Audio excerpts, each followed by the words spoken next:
Assalamualaikum warahmatullahi wabarakatuh. Innal hamdalillah nahmaduhu wa nasta'inuhu wa nastaghfiruh wa na'udzu billahi min syururi anfusina wa min sayyiati a'malina. May yahdihillahu fala mudhillalah wa may yudlil fala hadiyalah. Wa asyhadu an la ilaha illallah wahdahu la syarikalah wa asyhadu anna nabiyyana Muhammadan 'abduhu wa rasuluh. Allahumma shalli wa sallim wa barik ala sayyidina Muhammad wa ala alihi wa sahbihi wa man tabi'ahum bi ihsanin ila yaumiddin. Amma ba'd. Yang saya hormati para peserta kajian pagi hari atau menjelang siang, para anggota pengajian Ar-Raudhah di Paris. Alhamdulillah pada siang menjelang atau pagi menjelang siang ini kita dipertemukan oleh Allah Subhanahu wa taala untuk menunaikan kajian pekanan atau mingguan. Dan untuk tema kali ini apa? Uni? Jangan putus asa, larangan berputus asa dari rahmat Allah ya. Ya. Larangan berputus asa dari rahmat Allah. Baik. Larangan berputus asa dari rahmat Allah Subhanahu wa taala. Kemudian sebelum lanjutkan ya kita bersolawat kepada Rasulullah sallallahu alaihi wasallam, tauladan kita, nabi junjungan kita. Semoga kelak kita dipertemukan dengan beliau dan dikumpulkan bersama beliau di surga Firdaus oleh Allah Subhanahu wa taala. Amin ya rabbal alamin. Hadirin yang dimuliakan oleh Allah Subhanahu wa taala, ini temanya menarik ya. Kita di bulan Ramadan menjelang akhir-akhir. Menjelang akhir-akhir ini sekarang kita sudah masuki hari yang ke-23. Kedua. 23 ya. Nanti malam berarti ganjil. Ganjil ya. Semoga dapat Lailatul Qadar ini. Amin ya Rabb. Enggak, saya kan enggak ada salat tarawih. Baik.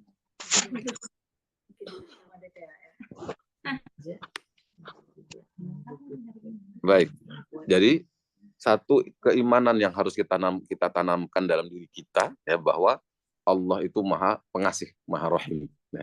Maha Pengasih dan Maha Luas kasih sayangnya. Jadi Allah sendiri berfirman dalam Al-Qur'an dalam surat Al-Ahzab, "Inna rahmati wasi'at kulla syai'." Kasih sayangku, rahmatku meliputi segala sesuatu. Meliputi segala sesuatu maksudnya apa? Di dunia ini apakah semua manusia beriman kepada Allah? Tidak kan? Ada bahkan ada yang tidak mengaku tidak punya Tuhan dan sebagainya, tetapi semua dikasih rezeki ya. Kadang cita-citanya tercapai dan sebagainya. Padahal ketika dalam keyakinan kita orang kok nggak beriman sama Allah ya, yang pantas dia dapatkan ya hukuman kan gitu asli. Tapi Allah memberi semua hal ya, sebagai hambanya. Nah, ini menunjukkan rahmat Allah yang luar biasa. Ya. Dan putus asa itu apa? Putus asa itu ketika orang sudah merasa tidak ada harapan lagi. Nah, ketika seseorang merasa tidak ada harapan lagi dari rahmat Allah, dari kasih sayang Allah, dari ampunan Allah, nah ini salah satu bentuk dosa besar dalam agama.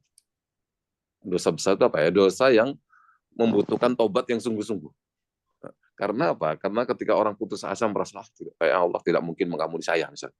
Oh, nggak mungkin saya akan mendapatkan kasih sayang oleh Allah lah. Saya sudah terlalu banyak maksiatnya.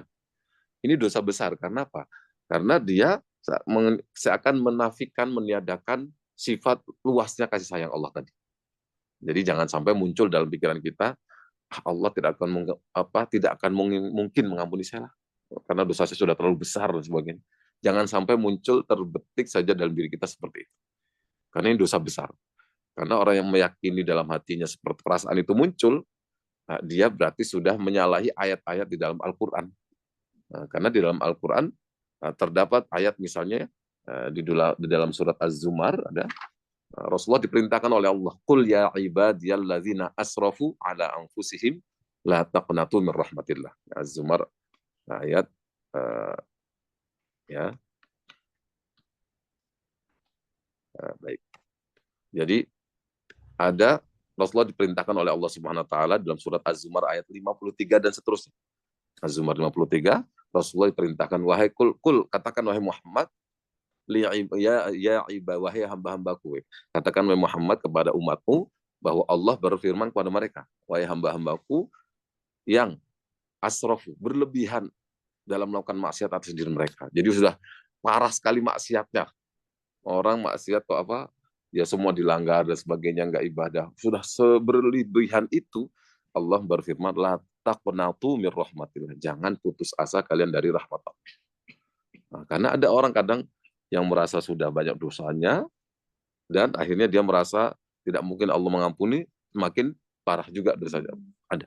Ini kejadian saya di Lampung ya, pernah orang bapak-bapak cerita ada temennya, dia melakukan dosa besar, dosa macam-macam, akhirnya ditulis di Instagram atau di Facebook lah panjang tentang dia. Diberitahu jangan nulis-nulis seperti itu. Nah, biarin saya kan nggak mungkin lagi diampuni. Nah, sudah putus asa, saking merasa dosanya terlalu besar.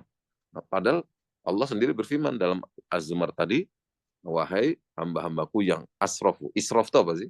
Berlebihan kan israf ya. Berlebihan atas diri mereka dalam melakukan kemaksiatan dan sebagainya. Kata Allah, la taqnatu. Jangan kunut. Nah, kunut pakai tok. Kunut kalau tak itu ini. Nah, dalam bahasa Arab itu hati-hati salah ngucap, salah makna. Al-kunutu pakai tak, itu doa. Ketika sholat, kunut pakai tak. Kalau al-kunut di akhir pakai tok, itu artinya putus asa. Jadi bedanya dalam bahasa Arab itu salah huruf, salah makna. Ayat ini mengatakan, wahai hamba-hambaku, jangan kalian putus asa dari rahmatku, kata Allah. Karena apa? Itu innallaha yaghfiru dzunuba jami'an. Sesungguhnya Allah mengampuni semua dosa. Sebesar dosa Anda, sebesar apapun Allah akan mengampuni. Tetapi apa syaratnya? Ya harus ada taubat gitu, bukan terus semena-mena, enggak. Nah, intinya Allah berfirman, innallaha yaghfiru dzunuba jami'an innahu huwal ghafurur rahim. Allah itu mengampuni seluruh dosa, sesungguhnya Allah Maha Pengampun dan Maha Pengasih. Nah, itu ayatnya. Itu kan memberi harapan kita, sebesar apapun dosa kita, kita jangan pernah putus asa. Ini ayatnya tujuannya apa? Mendorong orang-orang yang pelaku dosa banyak ini untuk segera taubat. Bukan ketika kita diberitahu Allah Maha Pengampun, akhirnya kita semakin melalai, enggak. Nah, ini dilanjutkan dengan ayat setelahnya. Ya. Belum. Wa anibu ila rabbikum, Belum. segeralah kembali kepada Ada nih. Allah. Min qabli ayyatiyakumul azab, sebelum datang azab yang tiba-tiba, sebelum datang kematian yang tiba-tiba. Ayatnya seperti lanjutannya. Jadi orang yang berlebihan, putus asa dan sebagai apa yang dosanya sudah tidak terhitung lagi gitu ya. Jangan pernah putus asa karena Allah Maha Pengampun. Tapi ingat, kalau kamu sudah banyak dosa, segera tobat. Biar nggak keburu dijemput mati. Atau biar nggak keburu dijemput azab. Kata Allah dalam ayat selanjutnya seperti itu. Jadi dua, kita yang kondisi banyak dosa, satu jangan putus asa, satu jangan merasa saya nggak akan dihukum, saya nggak akan disiksa. Ini dua dosa besar. Satu dia putus asa dari rahmat Allah, satu merasa tidak akan mungkin diazab. Ada orang muslim tapi merasa tenang lah, nyantai aja, kayaknya nggak akan diazab saya ini santai gitu. Itu dosa besar. Ini juga putus asa juga dosa besar. Lihat, putus asa itu apa? Orang yang merasa tidak mungkin diampuni. Orang yang seperti ini nggak akan berusaha untuk minta ampun kan gitu. Karena sudah putus asa, ya udahlah sekalian aja maksiat. Nah, gitu kan. Ada orang yang merasa nyaman, aman dari ancaman azab Allah. Dia juga nggak akan segera bertobat, dia terus-terus saja karena merasa aman. Nah, dua hal ini masalah. Nah, harus apa? Orang harus yakin Allah Maha Pengampun, tapi juga takut dari azab Allah. Dua itu. Orang itu harus dalam dirinya ada. Yakin Allah Maha Pengampun, Allah Pengasih, yakin kita harus yakin. Tapi sisi lain juga kita harus merasa takut jangan sampai Allah menghukum kita. Nah, ini akan menggiring kita untuk imbang dalam kehidupan. Kita akan berjalan dengan baik dalam kehidupan ini. Nah, ada orang yang merasa takut terus takut dari azab Allah terus gitu, sampai lupa dengan rahmat Allah. Ini kan bahaya. Maksudnya orang takutan terus akhirnya dia nggak berani melakukan apa-apa. Ke pasar mau beli, takut ini misalnya padahal sudah tulisan halal, ini kayaknya nggak, ini mencurigakan, bisa jadi nggak halal, apa bingung, padahal sudah ada tulisan halal, sudah apa, takut terus, nah bisa jadi nggak ngapa-ngapain dia. Nah jadi ada tadi cerita di Lampung dulu, orang sudah saking merasa banyak dosanya, sekalian nulis cerita tentang dirinya yang banyak dosanya, ketika diberitahu ngomong gitu mah, nah udahlah saya kayaknya emang nggak mungkin diampuni, sudah terlalu besar dosa saya, ini bahaya gitu. Nah, tapi ingat juga, jangan juga kita sudah yakin Allah Pengampun malah kurang ajar bahasanya, malah semakin merajalela. Ada satu kisah ya di Mesir itu dulu ada namanya seorang dai yang bagus itu namanya Amr Khalid. Dia acara di TV banyak. bahasa Arab dan sebagainya. Ulama Mesir ya. Nah, ada seorang gadis perempuan dari Libanon. Diajak bapaknya, masih kecil, diajak bapaknya hijrah pindah ke Australia. Australia ini kan negara yang ya seperti Eropa mungkin ya. Nah, bapaknya sama ibunya nggak begitu perhatian sama ini mungkin ya, nggak ngawal dia. Akhirnya anaknya itu sudah eh, ketika besar ya namanya Libanon biasanya kan cantik mungkin ya. Oh, dia kerja di barnya apa sudah dia pacaran macam-macam apa sudah dia ceritanya sudah dosa apa saja sudah dia lakukan gitu ya. Dia ikut lomba ratu kecantikan di daerahnya menang apa ya. Waalaikumsalam. Ya. Dia ikut lomba kecantikan menang sampai akhir. Nah, suatu ketika ini hikmahnya bulan Ramadan ya. Nah, dia tuh pokoknya sudah apa saja dilakukan lah. Nah, ya no homer iya mungkin hubungan di luar nikah macam namanya di Eropa sana di Australia dan dia sudah nggak terkontrol. Suatu ketika dia main ke rumah ya masih ada hubungan saudara lah orang Libanon juga di Australia. Pas Ramadan, pas main ke sana, pas TV-nya di setel apa namanya siaran Ustadz Amru Khalid yang di Mesir tadi apa taubat dan sebagainya di situ dia nangis langsung kok merasa apa merasa ingin segera taubat tapi dia karena tersentuh dengan ustadznya tadi nah setelah itu dia ngirim surat dia masuk taubat dan mengirim surat ke Ustadz Amru Khalid tadi nah, saya ingin bertobat dan sebagainya gitu kembali yang bertanya bisa diterima oleh Allah atau enggak dan sebagainya tapi dia benar-benar menyesal sudah. Nah, dulu belum ada canggih WA dan sebagainya, surat gitu ya. Nah, pas sampai ke sana, beliau belum ngirim, ada informasi sudah meninggal. Nah, berarti kan itu husnul khotimah. Padahal dia sudah kayak apa dosanya, tetapi hikmahnya Ramadan, dia main ke rumah saudaranya atau orang yang sama-sama Libanon, sedang ada siaran tadi. Dia tersentuh situ, langsung menyesali dan sebagainya. Tadi ngirim surat, belum balas, sudah kabarnya meninggal dunia. Ya husnul khotimah itu orang menutup hidupnya setelah taubat meninggalkan maksiat dan sebagainya. Nah, makanya kita juga tidak boleh membuat orang lain putus asa. Orang lain pelaku maksiat banyak mau tobat, udah kamu gak usah ikut tobat, ngapain juga udah banyak dosa, jangan sampai gitu. Ini bahaya. Nah, kita membuat orang putus asa dari rahmat Allah kan gitu ya. Jadi udah kamu ngapain mau tobat segala udah banyakkan dosa nggak usah. Nah, itu membuat orang putus asa kan dari rahmat Allah kita yang dosa besar. Nah ini kisah wanita tadi. Ini untuk buktinya dia tidak lama dari itu langsung oleh Allah tutup hidupnya dengan baik. Nah, setelah meninggal kemaksiatan tersebut dan menyesali dan sebagainya. Nah, dan itu di bulan Ramadan. Nah, ada kisah dulu zaman Nabi Muhammad zaman Bani Israel zaman sebelum Nabi. Jadi Nabi Muhammad SAW pernah cerita. Nah, dulu sebelum kalian, kata Rasulullah kepada sahabat, ada di umat terdahulu, ada orang yang saking buruknya, jahatnya, membunuh orang, itu yang kemarin kita ceritakan, 99 orang, saking jahat. Dia membunuh 99 orang. Nah, tapi lama-lama dia ingin taubat. Ya, datang ke ahli ibadah kan, ahli ibadah tapi kurang berilmu gitu. Namanya ahli ibadah, kadang dia semangat ibadah tapi kurang belajar ya bahaya juga gitu. Tanya, saya bisa tobat nggak? Tapi saya sudah membunuh sekian. Kata ahli ibadah tadi, dosa kamu sudah kebanyakan. Kamu sudah nggak bisa tobat. Marah dia. Dibunuh sekalian jadi 100. Lengkap. Dilengkapi sekalian. Lengkap 100, tapi dia masih saya ingin mencari orang yang paling alim, pintar di dunia. Ditunjukkan di sana ada orang berilmu dan sebagainya. Nah, dia datang tanya, saya sudah membunuh 100 orang. Lengkap. Bisa nggak saya bertobat? Nah, orang yang berilmu tadi bilang, tidak ada yang bisa menghalangi kamu dari tobat kepada Allah. Nah, kamu tobat, kalau sama benar-benar, insya Allah akan diterima oleh Allah SWT. Jadi, akhirnya dia diberi harapan, disuruh bertobat. Karena namanya tobat nggak akan ada yang bisa menghalangi. Kita tobat, Allah mengampuni nggak bisa menghalangi. Tapi syaratnya, kamu tinggalkan daerah kamu. Karena daerah kamu itu ardusu, bahasa Arab. Daerah buruk. Nah, dia ini bisa jadi jahat itu karena apa? Tinggal di kawasan itu. Kawasan itu orang nggak jelas tadi. Gampang bunuh dan sebagainya. Kamu tinggalkan itu. Nah, kamu pergilah ke kawasan sana, di sana banyak ahli ibadah dan sebagainya. Kumpullah kemudian mereka. Nah, ini ada hikmahnya di sini bahwa Kita kalau pernah melakukan maksiat yang keburukan di satu tempat, jangan sering ke situ, jangan lewat situ juga kalau bisa.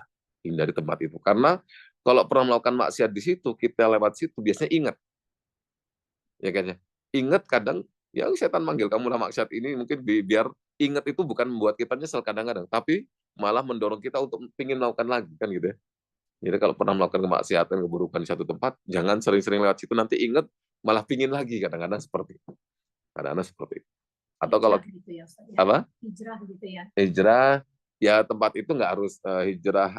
Misalnya tempatnya kita di jalan ini pernah maksiat ya. Kalau bisa jalan yang lain gitu, jangan lewat gitu. Ya kalau memang bisa hijrah tempat pindah beneran, ya bisa bagus misalnya. Tapi kalau yang kisah Bapak tadi memang dia disuruh hijrah ke tempat lain karena di sana kumpulan orang-orang baik, orang saleh. Nah, ceritanya beliau meninggalkan rumahnya itu pergi di jalan meninggal dunia. Sama. Nah, di jalan meninggal dunia, nah ini ada kisahnya kan karena umat terdahulu kadang unik-unik ya. Sebelum umat Nabi Muhammad, malaikat yang azab turun dan malaikat surga turun, mau rebutan. Saya bawa ke neraka, kata yang malaikat neraka. Enggak, saya bawa ke surga. Kan dia sudah tobat. Enggak, kan dia sebelum sampai tujuan gitu. Jadi rebutan itu. Nah, tiba-tiba ada satu malaikat yang oleh Allah dibentuk seperti manusia jalan. Ya udah, kita putuskan berdasarkan keputusan orang itu. Orang itu lewat dekat datang, lewat. Nah, terus malaikat tadi menyerupai manusia semua, ribut masalah tadi. Dia bilang, ya sudah, diukur saja tanahnya. Ya, malaikat kan bisa ini kan jauh jaraknya tapi bisa diukur. Dari sana ke sini dengan dari sini ke tujuannya jauhan mana? Allah memerintahkan bumi apa? Suruh geser ke sini. Jadi, karena apa? Awalnya dia di tengah-tengah sama, tetapi oleh Allah bumi disuruh geser, geser biar orang ini lebih dekat ke tujuannya. Jadi si yang memutuskan kita ukur tanahnya. Dia ini di mana posisinya? Kalau lebih dekat ke tempat yang ditinggalkan, silakan diambil oleh yang membawakan neraka. Ya kan gitu. Berarti karena dia belum sungguh-sungguh tobat. Gitu. Tapi kalau lebih dekat kepada tempat yang dituju, tempat yang baik tadi, berarti sudah sungguh-sungguh mau tobat. Nah, boleh diambil oleh yang malaikat ke surga. Diukur tanahnya, ternyata lebih dekat ke yang dituju. Dekatnya cuma berapa bedanya? 1 jengkal. 1 jengkal. Tapi itu Allah nyuruh gitu. Ya, tapi Allah yang nyuruh tanah itu. Dalam arti Allah itu senang dengan hamba yang bertobat seburuk apapun dia. Bahkan orang tadi dibantu oleh Allah biar masuk ke surga. Seburuk-buruknya kejahatan paling buruk ya apa ya? Bunuh orang kan gitu ya. Orang maaf minuman keras misalnya. Itu dosa besar ya. Tapi dibanding bunuh orang gede mana? Gede bunuh orang karena menghilangin nyawa. Gitu. Itu 100. Tapi oleh Allah dia apa? Dibantu sampai bisa masuk surga. Ya karena memang dia sungguh-sungguh tobat dan malaikat tadi ribut, oleh Allah ditambahi 1 jengkal tanah didekatkan ke yang dituju. Akhirnya malaikat rahmat yang kasih saya malaikat surga disuruh Allah membawa dia. Nah, ini bukan jatah malaikat neraka. Jadi dia orang yang seburuk itu pun masih oleh Allah beri kasih sayang selama dia sungguh-sungguh mau taubat. Nah, yang bahayanya dia ini sama Mbak tadi yang Australia tadi, bahayanya dia kalau sudah ada peringatan datang tadi, kok dia nggak tobat-tobat. Nah, kan ngeri itu. Kan ajal sudah dekat sebenarnya. Kalau dia nggak tobat-tobat, dia ya mati dalam kondisi buruk kan. Yang Mbak tadi. Untung Mbak tadi setelah nonton TV itu, setelah nonton Ustadz dari Mesir tadi, tobat kan gitu. Nah, dia kan umurnya sudah pendek sebenarnya. Untung dia tobat. Kalau nggak tobat ya kejerumus kan tadi ya, terus-terusan. Seperti orang yang bunuh 100 tadi. Nah, untung dia tobat. Kalau nggak tobat, dia kan masih terus. Dan umurnya padahal nggak lama lagi. Nah, buktinya sampai sini mati kan gitu kan dia. Nah, jadi kadang ada kita ini pelaku dosa lah umumnya kita. Sudah ada peringatan oleh Allah dengan cara apapun bisa ya, macam-macam. Tiba-tiba dengar apa, tiba-tiba dengar apa, kok kita masih terus-terusan. Nah, ini hati-hati. Jangan-jangan sudah dekat ajal kita. Allah sudah beri isyarat, tapi kok kita belum ini. Nah, ini bahaya takutnya seperti itu. Nah, dan ini banyak kejadian. Ada ulama namanya sama namanya Fadl bin Ayat, Fudel bin Ayat. Dia juga dulu orang agak nakal, preman. Nah, dia pernah senang dengan pernah ngintip segala gitu, mau ngintip, tiba-tiba ada suara ayat, orang baca ayat ya, orang Arab mungkin paham ayat ya. Apa namanya ayatnya? Alam ya'ni lil ladzina amanu an takhsha'a qulubuhum bi dzikrillah. Apakah belum datang juga pada hati hambaku saatnya untuk tenang kembali kepada Allah. Dia dengar itu langsung pas mengintip nggak jadi, karena dia tahu-tahu ya Allah, dia langsung merasa oh, selama ini saya sudah jauh dari Allah. Pas jalan ketemu rombongan orang soleh mau ke Mekah, sudah untung dia gabung dan dia mendapatkan hidayah dari ulama besar. Maksudnya awalnya dia orang nakal, jadi orang nakal ini kesempatan untuk kembali kepada Allah pun dibuka oleh Allah Subhanahu Wa Taala.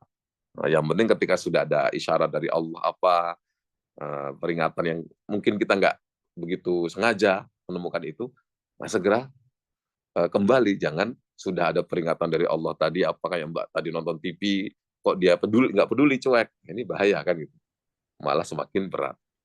Nah, tapi secara umum dalam Al-Quran disebutkan kata-kata ya ibadi alladzina asrafu ala anfusihim, wahai hamba-hambaku yang asrafu, yang berlebihan atas diri mereka. Dosanya sudah sangat berlebihan. Kata ayat, la taqnatu mir rahmatillah. Jangan pernah putus asa dari rahmat Allah. Rahmat Allah itu maksudnya ya kasih sayang, ampunan, semua kan rahmat Allah. Dan ini urusan akhirat seperti ini. Urusan dunia pun begitu. Nah, kita misalnya ada usaha kok gagal terus, udah putus asa enggak. Kalau memang ada peluang, usaha terus. Jadi Nabi Ibrahim kan pernah, kisah Nabi Ibrahim dalam Al-Quran, kan Nabi Ibrahim sampai tua belum punya anak, ya kan ya. Kita tahu ya kisahnya. Suatu ketika datang para malaikat ke rumah beliau, yang sebenarnya tujuan malaikat ini nanti ke tempat Nabi Lut. Nabi Lut tahu yang kaumnya sesama jenis, yang tempatnya di dekat Yordan sana, Laut Mati. Ibu tahu Laut Mati, pernah dengar? Yang danau yang asin sekali. Kan itu daerah situ kan daerahnya kaumnya Nabi Lut. Nabi Ibrahim di Palestina kan dekat-dekat itu ya, Yordan. Yang malaikat datang ke Nabi Ibrahim awalnya, terus Nabi Ibrahim nggak tahu mereka ini malaikat. Nah, Nabi Ibrahim ini kan terkenal dengan nama julukan Abu Doifan, bapaknya para tamu. Jadi Nabi Ibrahim itu kelebihannya kalau ada tamu, kenal nggak kenal langsung di makanan. Al-Quran itu bukan sodorin makanan aja. Kalau orang nggak tahu kan jauh, langsung sembelihin sapi. Al-Quran gitu. Faragha ila ahlihi fa'ata bi'ajlin hanid, dia bilang beliau langsung ke belakang, nyembelih sapi, dipanggang, dihidangkan langsung. Padahal nggak kenal. Nah, beliau tahu ini orang jauh ini butuh makan gitu. Langsung ke belakang sambil muda disembelih, Al-Quran gitu. Dipanggang, dihidangkan. Tapi para malaikat itu nggak nyentuh. Kan gitu kan? Falamma ra'a aydiyahum la tasilu ilaihi nakirahum. Ketika malaikat itu dilihat kok tangannya nggak nyentuh makanan itu, Nabi Ibrahim mulai ini pasti bukan siapa-siapa ini orang ini gitu. Fa'ujasa fi nafsi, Nabi Ibrahim seperti agak takut. Kalau malaikat datang kan biasanya beritahu kami akan azab ini kan begitu ya. Kalau sudah diutus oleh Allah, malaikat tuh sampai turun, biasanya ngeri itu.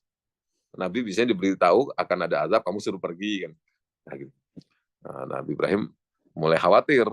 Akhirnya malaikat itu bilang, kami utusan-utusan Tuhan kamu. Untuk apa? Pertama untuk memberitahu berita gembira bahwa istrimu mau melahirkan, akan hamil. Nah, Nabi Ibrahim langsung mengatakan, wah, masa abasyartumur, kalian beritahu berita gembira ke saya, istri saya akan hamil, padahal saya sudah tua renta. Gimana gitu? Nah, kata malaikat tadi, Allah sudah menetapkan demikian. Dan nggak usah, kamu jangan putus asa. Nah, maksudnya tetap walaupun sudah umur tua nggak punya anak, tetap berharap pada Allah. Adapun nggak terwujud, yang penting kita ketika berharap pada Allah berarti menunjukkan kita benar-benar meyakini Allah Maha kasih sayang. Nah, jadi harapan kita kepada kasih sayang Allah ini satu ibadah walaupun tidak terwujud. Nah, jadi malaikat itu bilang jangan pernah putus asa. Nah, kemudian Nabi Ibrahim menimpali. Nah, Nabi Ibrahim ini kan imannya kuat. Beliau menimpali. Innahu la yaqnatu la yai'asu. Sesungguhnya tidaklah orang itu putus asa dari rahmat Allah kecuali orang-orang yang sesat. Nabi Ibrahim menimpali. Jadi malaikat itu mengatakan Allah sudah menetapkan kamu akan punya anak. Kamu jangan putus asa terhadap rahmat Allah. Nah, di situ Nabi Ibrahim menguatkan, iya, tidak ada yang putus asa kepada rahmat Allah kecuali orang-orang yang sesat, kan gitu. Nah, itu akhirnya istrinya hamil. Awalnya istrinya ketika dengar itu pun heran. Dia sempat gini, masa iya sih? Gitu. Kaget. Tapi kemudian malaikat itu beritahu, kami setelah dari sini mau disuruh ke tempat Nabi Lut untuk memperingatkan beliau bahwa akan turun azab ke kaumnya. akan suruh pergi dan sebagainya. Ini kisah Nabi Ibrahim. Nah, anak ini kan urusan dunia ya, ibarat. Dalam masalah dunia pun kita tidak boleh putus asa dari rahmat Allah. Kita kalau usaha kok gagal dan sebagainya, jangan sampai oh sudahlah kayaknya memang Allah nggak akan beri saya keberhasilan dalam hal ini. Nggak boleh ngomong gitu. Nah, kata-kata itu nggak baik. Nah, dicari kata-kata yang lebih baik. Kamu sepertinya saya kurang cocok di bisnis ini, misalnya gitu. Jangan sampai membawa kepada Allah, kan Allah itu nggak ada kasih sayangnya gitu, jangan. Nah, kisah Nabi Yusuf. Nah, ada yang pernah baca kisah Nabi Yusuf? Ya. Ustaz, bentar Ustaz. Jadi Nabi Ibrahim dengan Nabi Lut itu satu masa. Masih ada hubungan, katanya masih ada hubungan saudara, masih khol itu ya, paman apa bibi Nabi Ibrahim itu bibinya atau pamannya. Masih ada saudara. Tapi Nabi Ibrahim lebih panjang umurnya ya? Benar, ya? Hampir, kalau panjang tidaknya nggak begitu pasti, tapi deketan lah mereka. Nah, maksudnya tidak disebutkan secara detail. Nah, tidak secara detail disebutkan panjang umurnya. Iya, kalau yang terkenal Namrud ya, pernah dengar Namrud yang itu memang umurnya terkenal panjang sekali, yang akhirnya dimasukin nyamuk ke kepalanya gitu kan, sampai dia mukul-mukul kepalanya nggak sembuh-sembuh. Saya pikir Nabi itu meninggal Nabi ini enggak. Karena nabi-nabi dulu umumnya untuk satu kaum-kaum. Yang Nabi Muhammad memang turun, udah nggak ada nabi karena untuk seluruhnya. Kan dulu nabi banyak bareng. Contohnya Nabi Zakaria. Nah, saat Nabi Zakaria ada nabi, setelahnya punya anak Nabi Yahya, dan saat itu juga ada Nabi Isa, kan bareng-bareng itu. Nabi Isa, Nabi Yahya, Nabi Zakaria itu hampir bareng, cuma Nabi Zakaria lebih sepuh, lebih tua ya. Nah, karena beliau ini pamannya ibunya Nabi Isa kan, nah, Sayyidah Maryam. Jadi ada beberapa yang bareng. Nabi Harun bareng dengan Nabi Musa. Nah, cuman kenabian Nabi Harun ini kan berdasarkan permintaan Nabi Musa kan. Nabi Musa bilang, saya nggak lancar kalau ngomong gitu kan. Tolong angkat saudara saya jadi nabi, minta kepada Allah. Ini Allah mengabulkan, akhirnya Nabi Harun diangkat oleh Allah menjadi nabi untuk mengajak kaum tadi. Nah, jadi ada beberapa nabi yang bareng. Seperti Nabi Yusuf tadi kita ya. Nabi Yusuf kan anaknya Nabi siapa? Nah, Yakub ya. Nabi Yakub anaknya Nabi Ishak. Nabi Ishak anaknya Nabi Ibrahim. Nabi Ibrahim kan punya dua anak. Satu Nabi Ishak dan Ismail. Nabi Ismail ini yang jalur nanti kepada Nabi Muhammad. Nabi Ishak, Nabi Ishak nanti yang jalur kepada Nabi Musa, Nabi sebagainya. Nah, Nabi Ishak itu yang dari ibu istri yang namanya Sarah ya. Kalau Nabi Ismail dari ibu yang namanya Hajar, yang dari Mesir ini dari Suriah lah, dari mana, Syam lah. Nabi Ibrahim punya istri Sarah, akhirnya punya anak namanya Ishak. Nabi Ishak punya anak Nabi Yakub ya. Nah, Nabi Yakub itu nanti punya anak Nabi Yusuf. Nah, Nabi Yusuf kan punya saudara-saudara ini ya. Banyak. Nah, salah satu saudara Nabi Yusuf namanya Bunyamin ya. Bunyamin itu yang satu ibu dengan Nabi Yusuf. Nah, kisahnya kan Nabi Yusuf, saudara-saudara itu kan ngiri sama dia kan. Akhirnya Nabi Yusuf diapakan? Cemplungin sumur, tapi mereka pura-pura Nabi Yusuf dimakan serigala dan sebagainya. Nah, Nabi Yusuf ternyata dijual di Mesir. Nah, ternyata di Mesir, Nabi Yusuf ini kan tampan sekali. Tampan, bagus. Dijual kan murah, beliau. Dijual di pasar murah, karena apa? Dulu kan budak itu dibeli untuk apa? Kan untuk kerja. Kerja cari yang fisiknya kuat, badannya ya. Nabi Yusuf terlalu cakep gitu. Nggak mungkin kerja kasar lah gitu Nabi. Makanya dalam Al-Quran itu disebutkan fasyarauhu bisa manin baksin gitu katanya. Orang-orang Mesir itu pun, yang tokoh Mesir itu apa, yang bawa Nabi Yusuf itu, yang ngangkut, yang ngambil dari sumur, menjualnya dengan harga murah. Ya, karena untuk budak nggak cocok ini, gitu. Terlalu bagus, terlalu halus, nggak mungkin kerja kasar. Karena budak kan dulu digunakan untuk memang tujuan kerja kasar. Nah, ini dibeli oleh tokoh masyarakat ya di Mesir, salah satu pembesar lah. Nah, itu tadi kemudian kisahnya tahu lah ya bagaimana istrinya senang. Itu kan ayahnya sedih sekali dan sebagainya. Nah, ternyata kejadian lagi, anaknya yang satu siapa, Bunyamin kan hilang juga kan. Nah, tapi hilangnya Bunyamin ini oleh Nabi Yusuf yang disembunyikan kan, ditahan di Mesir kan. Nah, jadi anak-anak kesayangan Nabi Yakub yaitu Bunyamin, yang pertama Yusuf. Kok hilang semua, nggak ada semua gitu. Nah, kan beliau sedih sampai matanya buta kalau dalam Al-Quran itu ya. Nama buta, tapi beliau memerintahkan anak-anaknya. Anak-anaknya kan mulai sadar tuh setelah Bunyamin hilang. Ya bunayya, izhabu fatahassasu min Yusufa wa akhi. Wahai anak-anakku, kalian pergilah ke Mesir dan cari informasi tentang Yusuf dan saudaranya. Kemudian ada lafaz wala tayasu, jangan kalian putus asa dari rahmat Allah. Karena tidak ada yang putus asa dari rahmat Allah kecuali orang-orang yang kafir. Nah, jadi Nabi Yakub mengeluarkan pesan kepada anak-anaknya jangan putus asa dari rahmat Allah. Ini kasusnya ketika apa? Disuruh mencari saudaranya tadi. Kan ayahnya seperti merasa Yusuf ini masih hidup gitu. Beliau kan gitu ya. Beliau tahu Yusuf ini masih hidup.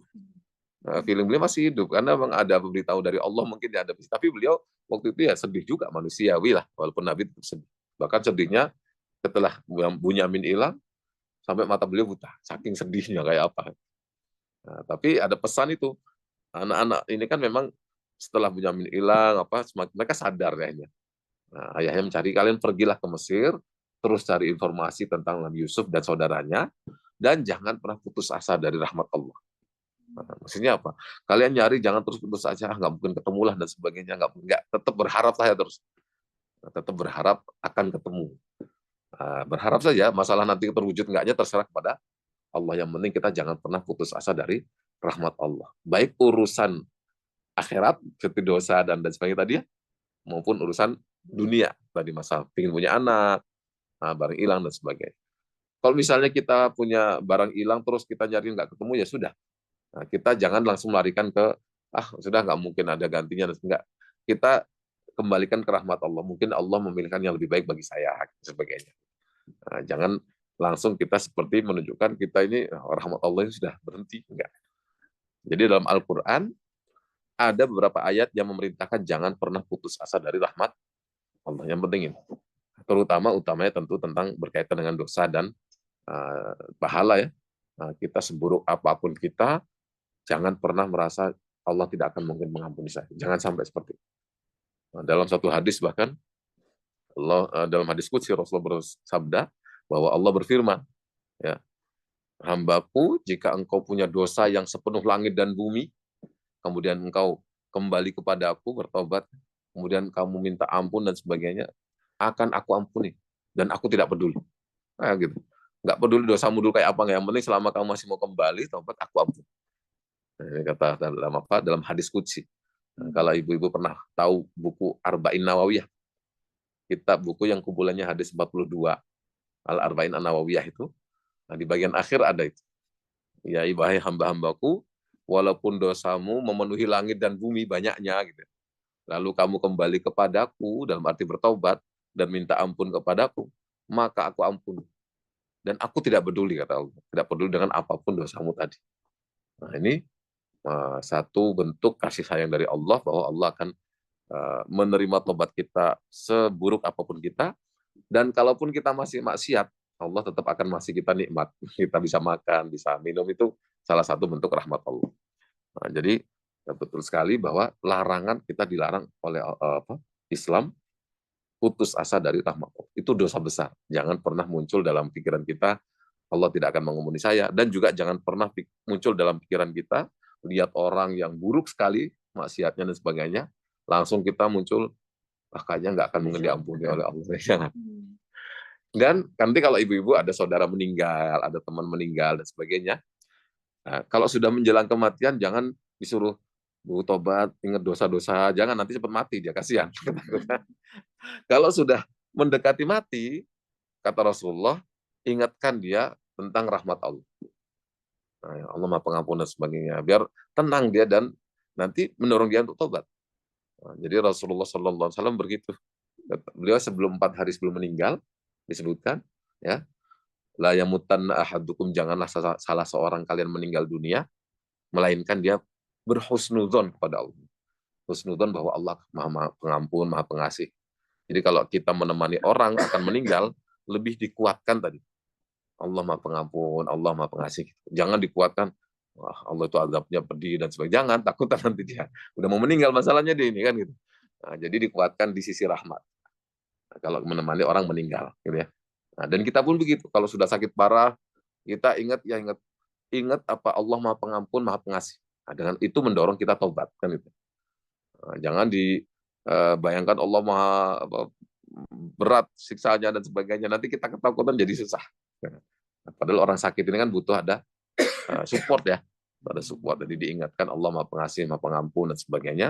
Ya harapannya orang tadi tetap semangat hidup dan dia terdorong untuk taubat kan gitu. Terdorong untuk taubat. Nah, ini apa namanya? Ketika kita meyakini Allah Maha Pengampun berarti kita sadar Allah Maha Kuasa luar biasa. Orang yang sudah putus asa berarti menganggap Allah ya kasih sayangnya tidak luas. Karena Allah sudah mengatakan padahal rahmatku meliputi segala sesuatu. Apapun diliputi oleh Allah. Seburuk apapun kita akan diliputi oleh rahmat Allah Subhanahu wa taala selama kita mau bertobat. Nah, ada satu quote ya dari sahabat Abdullah bin Mas'ud radhiyallahu anhu, sahabat mulia, yang mengatakan al-halaku fitnataini, kebinasaan orang itu ada pada dua hal. Ya, memang banyak tapi ada dua hal ini dapat berpengaruh buruk pada diri manusia. Nah, yang pertama al-ujbu, yang kedua al-qunut. Yang pertama ujub. Ujub sudah merasa istimewa. Nah, istimewa itu bisa membuat orang binasa. Binasa dalam arti apa? Ya orang sudah merasa istimewa kan nggak akan memperbaiki dirinya, sudah nggak akan evaluasi. Nah, dia melakukan keburukan, kurang, nggak akan evaluasi. Nah, ini bikin merusak dia. Kedua, al-qunut, putus asa. Putus asa juga membuat kebinasaan. Karena apa? Orang yang putus asa sudah, ya putus asa. Nggak mau berusaha lagi akhirnya gitu. Nah, orang putus asa, yang merasa bodoh apa, nggak mau belajar lagi. Udah. Nah, ini kan rusak di akhir. Nah, jadi satu sisi nggak mau memperbaiki diri, hanya jelek terus. Satu sisi dia nggak mau usaha. Nah, makanya ini bahaya. Ujub dan putus asa ini nggak bagus kalau ada pada diri seseorang. Ujub bikin orang merasa istimewa, akhirnya nggak mau berusaha memperbaiki diri. Putus asa juga nggak membuat orang itu nggak mau usaha juga. Ya putus asa, mau ngapain lagi? Hanya bunuh diri apa? Nah, maka dua ini kita hindari kalau bisa. Ujub dan putus asa. Jangan pernah putus asa dari rahmat Allah. Ujub itu apa? Ujub tahu ya? Ujub itu merasa lebih dari orang, merasa istimewa, sudah merasa hebat, dan sebagainya. Dengan pertama ya. Iya si iblis. Beda nggak dengan sombong? Beda. Sombong itu lebih ke meremehkan. Dalam ayat hadis itu Rasulullah, apa itu sombong? Sombong itu ketika kamu meremehkan orang dan menolak kebenaran. Nah, ini. Jadi ada sahabat tanya, wahai Rasulullah, ada orang kok suka kalau pergi pakai sendal yang bagus, baju yang pantas yang bagus, bukan baru yang mahal tapi pantas lagi. Apakah itu sombong? Bukan. Sombong itu ketika tuntas meremehkan orang dan tidak mau menerima kebenaran. Itulah sombong. Nah, kita anggap orang kok merasa kayak di bawah kita terus, apa remehin orang terus, itu sombong. Nah, iblis itu kata-katanya, saya lebih baik dari Adam. Ana khairum minhu, saya lebih baik dari dia, kata itu. Nggak mau sujud saya kan. Karena apa? Dia diciptakan dari tanah, saya diciptakan dari api. Ya saya lebih baik. Nah, itu dari ujub ke sombong larinya. Nah, ujub itu ya, ujub itu kan karena awalnya merasa istimewa, lama-lama ya diomongin orang nggak mau nerima karena sudah, dan akhirnya meremehkan orang lain lah. Kamu ini bawa saya, ngapain memberitahu saya, ngapain nasihati saya. Itu sebabnya apa ya Ustaz? Maksud saya itu kan perintahnya langsung dari Allah, dan iblis itu kan asalnya itu salah satu yang dekat dengan Allah gitu. Apa yang menyebabkan dia terjatuh seperti itu ya? Sudah ada penyakit hatinya tadi. Ya iblis itu ahli ibadah dan dekat sama Allah. Makanya di dalam Al-Quran disebutkan perintah Allah itu seperti kepada malaikat saja. Ya. Kami perintahkan kepada malaikat untuk sujud kepada Nabi Adam. Banyak kan seperti itu. Tapi ada satu ayat yang menyebutkan aku perintahkan kepada malaikat dan iblis. Tapi ayat-ayat lain menyebutkan hanya kepada malaikat saja. Ulama mengatakan ya saat itu karena iblis itu seperti malaikat. Secara kesolehannya, ibadahnya, secara pinternya, tetapi memang beda penciptaannya. Satu dari cahaya, satu dari api. Cuman secara ahli ibadahnya seperti malaikat. Sampai di ayat itu seperti disamakan. Nah, tapi ternyata ada dalam hatinya ya sifat ujubnya tadi, sombong tadi. Jadi yang bisa membuat orang ujub apa sih? Bangga diri, istimewa, macam-macam. Salah satunya apa? Senang ibadah itu bisa membuat kita. Nanti ada kita ini soleh, dia merasa soleh. Itu bisa ujub. Dan ini bisa bahaya. Ini terjadi zaman dulu, ada.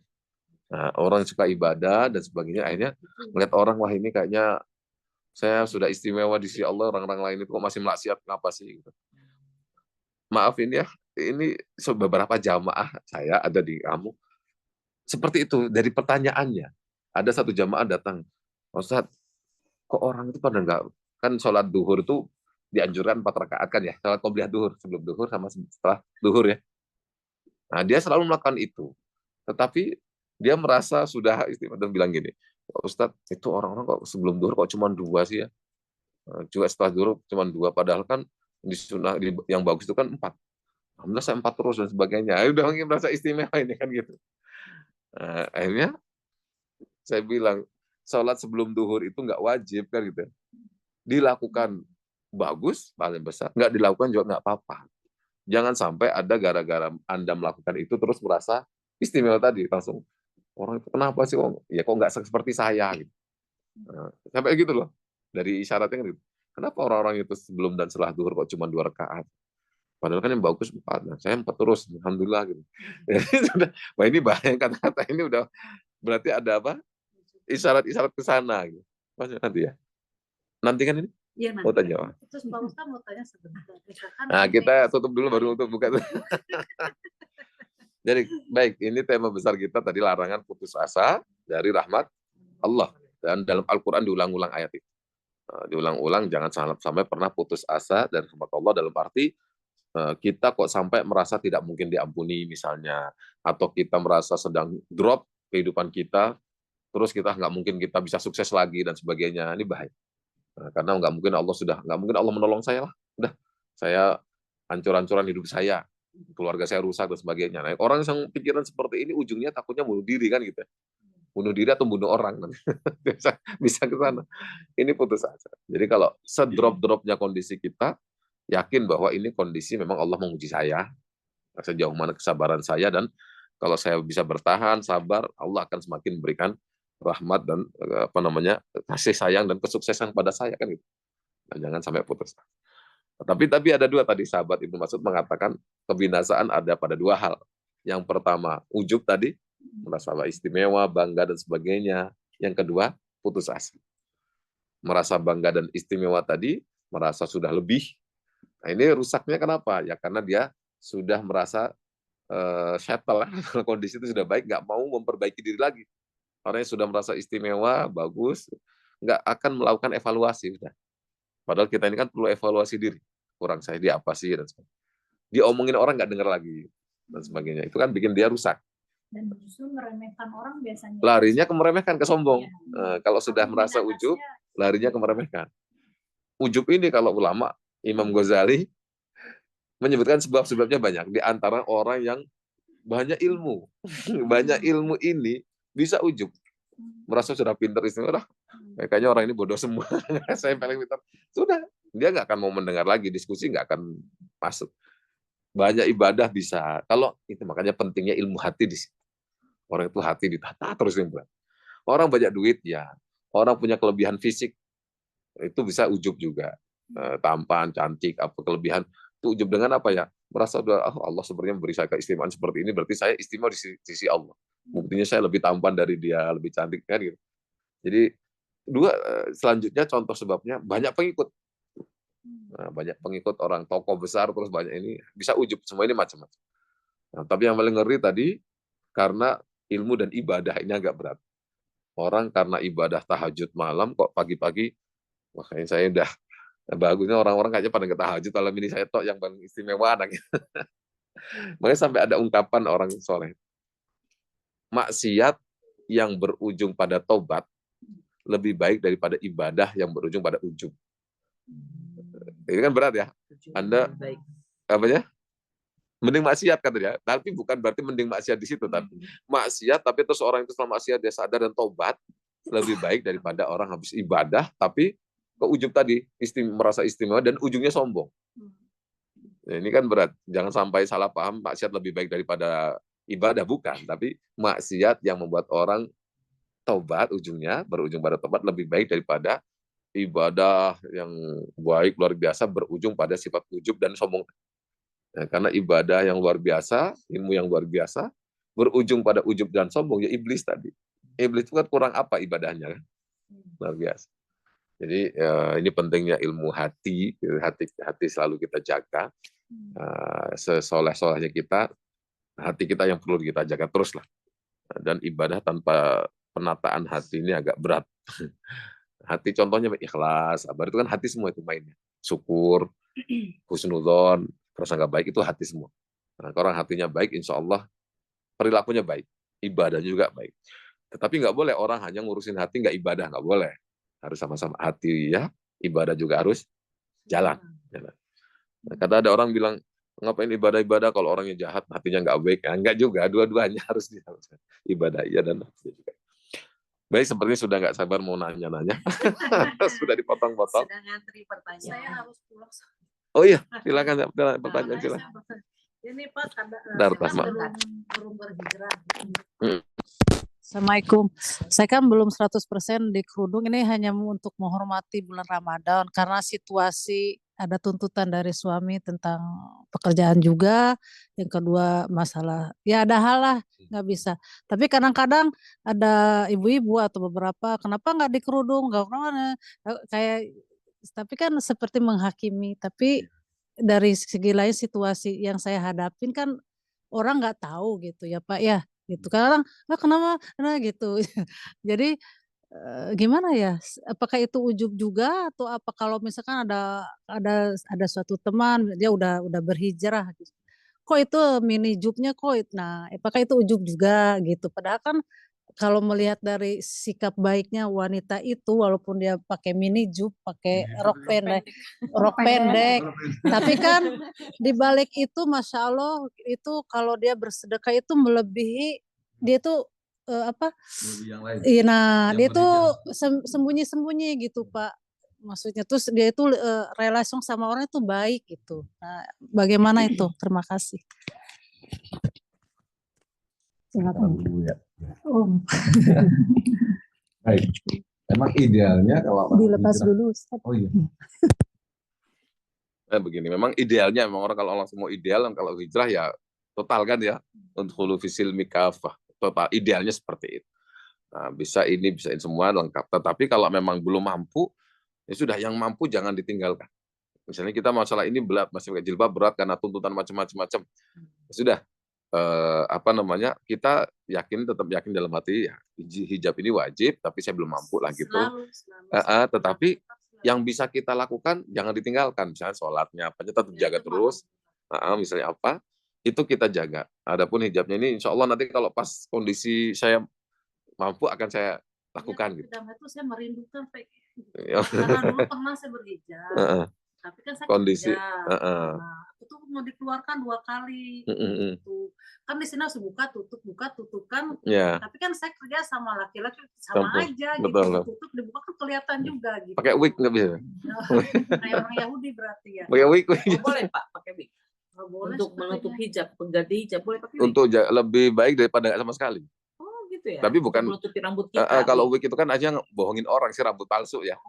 Tetapi ini daripada aurat kita kelihatan misalnya, kalau emang ada wig yang bisa ininya nggak apa-apa kelihatan lehernya. Aslinya nggak bagus. Tapi maksudnya daripada kelihatan semua misalnya. Boleh pakai wig ya. Ya wig ini kondisi aslinya nggak boleh ya karena nyambung. Tapi Anget lagi kalau musim dingin. Tapi itu positif. Saya lihat di sebuah supermarket Kalau kerja gitu dia kan tuh pakai boleh wig pakai dan hijab. dia Saya. pakai Ini? manset. ini pakai wig dia. Dan Afrika. pakai manset. Karena memang ya wig kalau untuk nggak bolehnya wig itu kan aslinya karena menipu ya. Iya. Nah, menipu membuat orang tertipu dikira cantik ternyata cantik sekali misalnya kan gitu. Maksudnya kan ya wig itu memperindah biasanya kan gitu. Nah, tapi ini kondisi mepet yang dia ini auratnya kelihatan. Nah, sekarang kumpul dengan orang biar nggak kelihatan dengan wig-wig yang sederhana, tapi jangan yang malah semakin membuat orang tergoda kan gitu. Nggak tahu sih saya kurang paham wig apa ya. Wig yang kayak apa yang Biasa aja. biasa atau wig yang rambutnya keriting bubuk-bubuk gitu. Itu mah Buat biasa. orang. Afrika Selatan cukup panjang. Tapi kondisi tadi itu ya karena untuk nutupi saja gitu. Kalau emang Sebenarnya saya rindu pengen sekali ya, tapi nggak ada masih Iya. ada hal yang harus saya selesaikan dulu. baik. Yang penting begitu, jangan sampai kalau emang belum mampu ya yang sudah mampu jangan sampai ditinggalkan. Jadi ada yang kadang-kadang nggak mampu ini udahlah sekalian aja. Nah gitu jangan. Apalagi kan di sini Pak orangnya anti agama sekali ya, semuanya apa. Jadi kadang-kadang ya, tapi saya bukan mau ujub sebagai saya itu laporan gara-gara ngomong ujub gitu. Disclaimer. Alhamdulillah ya diterima di tetangga. Alhamdulillah kan tetangga itu orang Yahudi semuanya Pak. Tetangga itu aduh, itu di lingkungan saya itu semuanya 100% orang Israel hampir. Sampai di pemerintah di ke desa-desanya itu apa kecamatan lah istilahnya, bupati itu semuanya orang-orang di sana gitu. Tapi harus hijrah tuh ya, Pak Ustadz, harus hijrah ya. Kalau mereka mengajak ke keburukan terus, misal ada ya hijrah tinggalin, tapi kan enggak ya, enggak ini kan enggak ganggu ya, ngajak. jadi alhamdulillah kami hubungan kami katanya ada orang Indonesia di sini, ya ampun hubungannya baik. Hablum minannasnya ya ampun katanya hidup gitu di ya. Kami kan selalu ada undang kadang 50-60 orang pengajian di rumah halal oh dia senang lihat ya. Ada apa katanya gitu ya, saya jelaskan. Kan itu wig boleh Pak. Terus kalau yang bukan ini kondisi mepet ya. Masukin apa tuh bulu palsu gimana? Itu kan buat kecantikan, merubah. Itu nggak boleh dong. Nggak boleh. Nanti ujub dulu temanya. Ujub dulu. Ya. Ujub dulu selesai kami ujub dong teh, saya mau pulang nih. Itu apa sampai lupa saya. Iya, jadi gini Pak, misalkan kan ada suatu teman, misalkan kan udah berhijrah di Krodo, ya saya lebih beriman dari kamu. Padahal itu saya alhamdulillah saya doakan tiap karena dia temen gitu ya. Tapi alhamdulillah dia udah hijrah, udah baik. Saya udah alhamdulillah tenang gitu. Kalau saya setiap sujud dulu ya, kalau selalu ingat dia, saya alhamdulillah ternyata. Ya, tapi pas sekarang ini kadang-kadang saya lebih beriman dari kamu. Kalau ada yang pakai dianya. Jadi kayak karena dia udah berhijrah, saya belum dikerudung gitu. Terus kata, saya selalu jawab, kamu itu gimana dulu? Kata aku jangan lihat gitu. Gimana takut saya jadi gimana ya? Apakah yang dia lakukan itu ujub ya? Iya. Kita sebenarnya tidak bisa memvonis orang ujub atau enggak. Ujub itu kan di hati dia sih. Nah, bisa jadi dia ngomong aku saya lebih iman, itu guyonan bisa dalam ujub sombong itu kan hati, amalan hati, dosa apa maksiatnya hati salah satunya ujub. Tapi dia sebenarnya serius banget loh. Ya berarti ya aku. Ya baik, berarti itu sekedar indikasi ini kayaknya ujub, tapi kita tidak bisa memvonis hatinya benar-benar ujub ya. Tapi indikasi dia, nah ini paling sikap berangkat dari ujub ya bisa jadi kemungkinan. Kalau dari kitanya sendiri sikapnya harus bagaimana gitu, karena ya husnudon saja sebenarnya. Kalau saya bilang ini, kata Asuman jawabnya saya, ya nantilah doakan. Maha besar. Ya doakan nanti kita jawab. Semua itu tahu setiap hati manusia. Masing-masing. Walau alam. Begitu aja walau alam. Nanti aja di pengadilan Allah kita. Jadi ngeri sekali jadi. Kalau saya mau di sisi kontrernya Mbak Nilis nih. Nah, ya kontranya, kan? kontra. Ya, kalau saya tapi nggak ada maksud ujub. Nah, tetap dia disclaimer lagi nih. Disclaimer lagi. Oh ini dan apa namanya memilih meninggalkan duniawi Pak Ustadz. Maksudnya gini, apa namanya? Waktu saya pernah jadi dosen kontrak gitu ya Pak Ustadz, di sini di kampus saya itu ada peluang bagus gitu untuk menjadi dosen gitu. Tapi kemudian karena saya berjilbab, akhirnya saya lihat peluang-peluangnya itu semakin tipis. Karena memang berkarir di lembaga, di institusi pemerintah di sini itu dengan keadaan berjilbab itu sangat kecil sekali ya gitu. Kalaupun ada yang berjilbab biasanya misal bekerja di swalayan atau di retail itu ada gitu kan. Akhirnya saya melepaskan itu Pak Ustadz. Saya lepaskan karir duniawi saya maunya memegang teguh jilbab saya. Kemudian saya memilih untuk menjadi pengusaha saja. Dan lebih sukses. Nanti kalau saya jawab ujub lagi. Maksud saya itu kalau gimana lebih tenang lebih. Oh iya tentu Pak Ustadz. Maksudnya ini kan dua pilihan yang harus kita pertanggungjawabkan nantinya gitu. Nah ketika saya memilih tetap berjilbab, mungkin orang memandang, wah karir dia kerjanya apa sih gitu loh. Tapi saya ingin lebih dipandang oleh Allah daripada dipandang oleh manusia gitu, Pak Ustadz. Maksudnya semoga ini menjadi motivasi untuk pihak sebelah. Nggak ada ujub ya. Ya. Tadi saya nggak berani menjawab seperti ini. Saya nggak tahu kondisi beliau keluarga gimana. Misalnya kalau beliau nih harus meninggalkan kerjaannya terus. Dia orang kaya, Pak Ustadz. Oh, orang kaya. Amin ya Allah, jadi kasar jadi miliarder yang beriman kepada tadi kalau misalnya nih, ya kan kalau beliau misalnya orang kaya sudah cukup misalnya ini kerja sekedar untuk tambahan saja atau hobi dan sebagainya, ya itu sebenarnya lebih baik ditinggalkan kalau memang seperti itu. Itu dulu Pak, saya itu menjanda Pak, hidup sendiri. Berarti gini, Ibu ya, gini aja intinya, kaidahnya begini. Kalau yang tahu kondisi kan Ibu ya, Anda lebih tahu kondisi Anda bagaimana gitu ya. Nah, kalau emang kerja tadi tidak mau harus saya ambil kerjaan itu dan tidak ada alternatif lain, padahal ini untuk kebutuhan saya, keluarga saya, anak saya di sini semua gitu misalnya. Itu tadi berarti cari peluang usaha untuk tetap terjaga walaupun tetap kerja di situ. Nah, gini Pak, saya masalah situasi suami. Kan kerja di instansi pemerintah di servis depons masuk dalam Kementerian Pertahanan yalah. Jadi kadang-kadang ada pertemuan gitu kan di sini anti Islam gitu Pak, karena kita kan diundang gini-gini kan Pak, malah kita punya bodyguard loh Pak dari maaf tuh jadi ujub ya. Jadi di sini karena suami tahu sekali dia asli Perancis, jadi dia udah tahu hawa-hawa jadi lebih baik dijaga untuk kita anak-anak dulu gitu, maksudnya untuk ya biasa ada Allah yang melindungi kita gitu kan. Di sini dia udah tahu asli sini Pak, udah tahu hukum gimana, undang-undang di sini udah tahu gimana hawa-hawanya gitu. Tapi kan dia datang ke sini Ramadan seneng, alhamdulillah saya persembahkan Islam itu cantik gini-gini. Ya, tapi ini masalah tuntutan kerjaannya dia. Saya juga kerja di instansi pemerintahan. Udah sekarang lagi berhenti, lagi negosiasi dulu. Enggak lagi. Udahlah dipotong-potong aja. Nyeronong boleh. Diskusi mengenai pekerjaan boleh. Ya, saya sebagai orang yang sudah tua. Harus misalnya nih, ini kan tuntutan suami untuk kerja suami ya. Ini kan tuntutan kerja suami. Takutnya berarti kalau memang mau lengkap suami harus keluar kan gitu kan? Nah, kita mau makan apa? Nah itu kita kan nggak tahu dia gimana ya.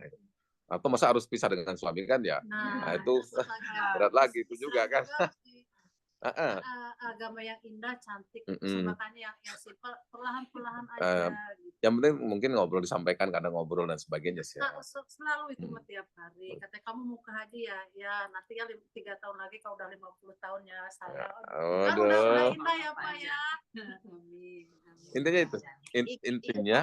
Ikut ngobrol ya mengenai pekerjaan boleh ya. Saya dulu juga bekerja di instansi pemerintah. Ya Ibu, silakan. Ya, saya dulu juga bekerja di instansi pemerintah dan memang saya juga ya tidak berkerudung juga. Tetapi sekarang saya sudah tua dan saya memang menyesal karena waktu itu saya berpikir begini. Rasanya kalau cuma tinggal di rumah sebagai istri gitu rasanya kalau ada orang bertanya nggak enak begitu waktu itu ya.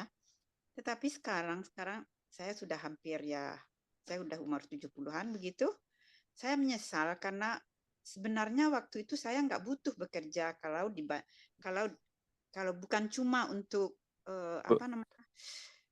rasa percaya itu. Kalau untuk perekonomian, saya pikir sekarang saya nggak butuh bekerja. Tetapi kenapa saya dulu harus bekerja dan tidak mengikuti perintah agama gitu? Ya penyesalan itu. Ya mudah-mudahan jangan terlambat begitu masih dikasih umur mudah-mudahan. Tapi memang setelah kita tua kita menyesal mengapa kita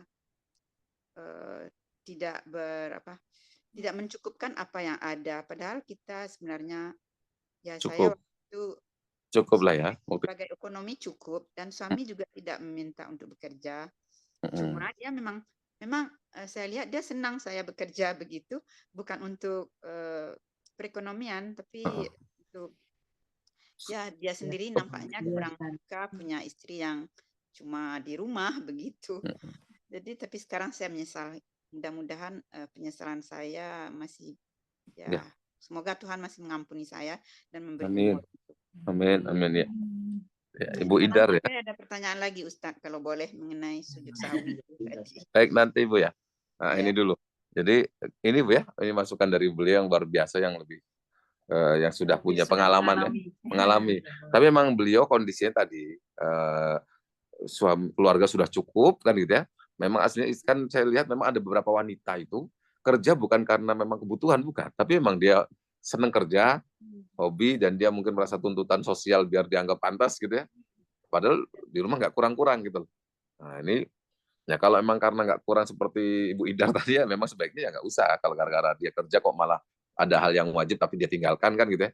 Nah, tapi kalau kondisinya menuntut dia harus kerja itu karena memenuhi kebutuhan keluarga yang kalau dia tinggalkan tidak ada alternatif lain, itu untuk sementara itu ya enggak masalah. Untuk sementara itu saya sambil nyari alternatif lah. Tapi saya udah dilarang kerja pas sejak nikah sama dia. Alhamdulillah. Sayanya yang kekeh karena pernah menjana dulu, jadi kayak khawatir sendiri gitu. Ya, karena sudah pernah mandiri ya. Mandiri, nggak mau mengandalkan. Ya, sekarang alhamdulillah udah 2 tahun saya nggak kerja. Dan cukup, lebih dari cukup ya. Lebih dari alhamdulillahnya ini menjelang lebaran kan. Menjelang lebaran THR bisa dibagi-bagi. Ya doakan rezekinya tambah. Amin. Amin, amin. Amin. Udah. Berarti kita halal D+1 ya. Kita selalu di rumah kami. Ya, Ustaz jadi ini pulangnya ya hari apa? Tanggal 12. Oh, tanggal 12. Hari Jumat kayaknya 12 ya. Karena lebarannya hari Rabu tanggal 10. Rabu ya di sini bukan tanggal 9 di sini. Oh, lebarannya tanggal 9. Kan beda hari atau 10. Soalnya belum. hilang. Oh ya. 1 hari lebih. Kalau nggak Selasa hari Bu, belum fix ya. belum. Cara tahu kita ya. Itu Jauh-jauh Ustaz. Harus lihat bulan dulu. Kalau itu hari Rabu berarti 30 hari. Ya. Mana yang kita pilih? Tergantung bulan. Tapi kemungkinan besar ya mungkin hari Rabu mungkin ya karena kan puasanya lebih sehari kita dari Indonesia, Pak. Kalau 29 ya, kalau 30 berarti kan bareng Muhammadiyah kan 23 apa Rabu. Maksudnya. Iya. Dan biasanya Muhammadiyah hampir sama dengan Saudi. Hampir sama dengan Saudi. Prancis biasanya Ke Saudi. Sama. Iya. Saudi kapan tuh, Bu? Belum pasti. Dan dulu Ibu Idar tadi mau nanya tentang sujud sahwi, tapi ini nanya tentang lebih kaitan dengan pertanyaan beda lagi. Pertanyaan ujub dan Ujub. Ibu Idar tentang sujud sahwi nanti dulu Ibu ya. Iya, tapi ya saya harap bisa dijawab. Cuma untuk konfirmasi Ustadz, karena ini tadi sudah ada yang ngirim YouTube dan saya juga ngirim YouTube gitu. Masalahnya cuman begini, apakah sujud sahwi itu? Kalau silakan boleh Ibu. jawabnya, Silakan. ya konfirmasi aja Ustadz gitu. Ya, silakan. Soalnya saya sholat Isya misalnya, itu yang kadang-kadang terjadi karena kita udah ngantuk. Waktu sudah salawat akhir, saya ingat apakah saya merasa saya baru salat 3 rakaat gitu. Apakah saya cukup dengan sujud sahwi saja atau saya harus menambahkan 1 rakaat yang ketinggalan gitu Ustaz? Apakah cukup sujud sahwi saja atau harus ditambah rakaatnya kalau kita yakin bahwa kita baru salat 3 rakaat gitu Ustaz? Baik. Terima kasih Ibu Idar ya pertanyaannya. Nah, sujud sahwi ini Rasulullah pernah mengalami ya. Rasulullah kalau sholat sebenarnya khusyuk sekali, tidak mungkin lupa. Tetapi dibuat lupa oleh Allah biar kalau kita mengalami lupa ada tuntunannya kan contoh. Rasulullah pernah sholat duhur dan asar itu 2 rakaat. Masya Allah. 2 rakaat sahabat tanya, wah Rasulullah ini sholatnya dikurangi atau gimana? Enggak dikurangi. Anda lupa? Enggak lupa. Rasulullah memang enggak. Tapi oleh Allah dibuat lupa. Diberitahu Anda baru sholat 2 rakaat. Oh gitu. Bener ya? Akhirnya saya mau bilang, iya cuma baru 2 rakaat. Akhirnya Rasulullah nambah 2 rakaat, baru sujud sahwi. Jadi Ibu kalau yakin 3, padahal itu isya, ya nambah dulu baru sujud sahwi. Bukan baru 3 langsung sujud sahwi, enggak. Tapi nambah dulu, dilengkapi. Isya kan 4 rakaat. Iya, iya Ustaz. Dilengkapi dulu. Iya, itu Bu ya. Ya, Ustaz. Makasih Ustaz. Sama-sama. Dan ini pun terjadi kalau sudah salam juga. Kita pas salam, kalau ini kayaknya baru 3. Misal kita ada tanda apalah, ini baru 3. Ya nambah juga. Sujud sahwi dan salam lagi. Gitu. Kalau nggak ragu ya. Kalau kelebihan gimana? Nggak apa-apa. Gini, ragu itu kan begini, ragunya seperti apa? Ragutan 50% ya. Nah, 50% ini kita ambil yang pasti. Yang pasti berarti yang mana? 2. Kalau 4, yang lebih kurang. Yang kurang, yang pasti kan 3. Yang ragu kan 4 sih. Ya. Kita duhur. Nah, kita ini 4 atau 3 ya? Yang sudah pasti berarti 3 kan? Ya. Yang ragu kan 4 ini. Kita ambil yang pasti berarti 3 gitu. Ya. Baru kita tambah lagi. Terus sujud sahwi gitu. Kalau udah salam gitu pas nambahnya itu kita takbir lagi seperti biasa. Takbir biasa Allah biasa ya, ada niat, lihat aja seperti biasa. Nah, tetapi kalau ragu tadi ambil yang pasti, yang yakin, yaitu mesti 3 kan. Kalau kita ya sholat intinya subuh kok gitu, ini 2 apa 1 ya. Yang pasti sudah 1 kan, itu pasti. 2-nya yang ragu. Nah, itu. Dan sujud sahwi. Buka puasa boleh lupa Pak Ustaz. Ini udah jam 8 atau Jangan, dipastikan dulu. Nah, ini sujud sahwi Ibu ya. Ada video apa sih? Saya nggak tahu. Ada video yang di-share. Katanya kaitan sujud sahwi. Dia bilang, video Bu Yayah ya. oh ada tentang bahwa tadi. Ini beliau juga bilang video tadi ke saya, apa saya belum paham. Oh iya video. Kalau saya tadi ngesernya yang Ustadz Hadi Hidayat. Oh Hadi Hidayat ya. Tentang sujud sahwi. Sahwi juga. Tapi kalau nggak membahas, kalau nggak salah di video itu nggak membahas nambah atau enggak. Cuman kapan itu dilaksanakannya, sesudah atau sebelum. Baik ya. Bu Ida hanya mengkonfirmasi aja. Betul. Enggak masalah. Kalau Bu Yayah ya memang harus ditambah katanya gitu. Iya harus. Itu dari Rasulullah pun begitu. Beliau itu tadi pernah 2 rakaat duhur dan asar pernah, jadi tambah dulu baru sujud sahwi. Bukan kita 3 terus wah kok kurang ya sujud sahwi, enggak. Sujud sahwi tidak bisa menggantikan 1 rakaat. Sujud sahwi itu menggantikan yang lupa-lupa karena salah dan begitu. Itu Bu Idar ya. Ya, makasih banyak Ustaz. Sama-sama Ibu. Ustaz, kalau lupa tasyahud gimana Ustaz? Lupa tasyahud awal ya. Tetapi sudah berhenti kan ya. Enggak apa-apa. Nah, tasyahud itu hukumnya bukan masuk rukun sholat. Dia kalau lupa boleh diganti sujud sahwi. Oke. Jadi kadang kita 4 rakaat, pas 2 rakaat harusnya tasyahud sudah kadung berdiri. Jangan balik. Jangan balik. Kalau balik malah batal. Kenapa batal? Karena tasyahud awal itu hukumnya sunnah. Kita berdiri nggak apa-apa, kalau yang belum tahu nggak apa-apa, ya. Jadi kan kita biasanya udah berdiri, harusnya duduk. Udah berdiri, duduk juga lagi itu membatalkan sholat berarti. Kalau yang tahu, kalau nggak tahu, belum tahu nggak apa-apa lah. Alasan batalkannya apa? Alasan batalkannya karena dia sudah masuk rukun baru. Ini sunnah, nggak boleh gara-gara sunnah ini kita ngalahkan rukun yang udah masuk ini gitu. Nah, jadi tasyahud awal itu sunnah, tapi bukan berarti harus tinggal. Ini kalau tinggal harus sujud sahwi kita. Ibu kalau udah berdiri, jangan balik, teruskan, tapi sebelum salam nanti sujud, gitu ya. Sujud sahwi. Makasih banyak Ustaz ya, sempat kelas soalnya sama suami karena katanya kalau udah terlanjur rakaat selanjutnya ya udah langsung aja berdiri, tapi yang saya pelajari semenjak SD tuh bisa langsung tasyahud lagi, ternyata salah gitu. Nah di sini penting nanti kita yang perlu mungkin ya katakan ngaji tentang sholat ya. Dalam sholat kan ada namanya rukun, ada yang bukan rukun. Rukun ini kalau ketinggalan nggak bisa diganti sujud sahwi. Contohnya membaca surat Al-Fatihah.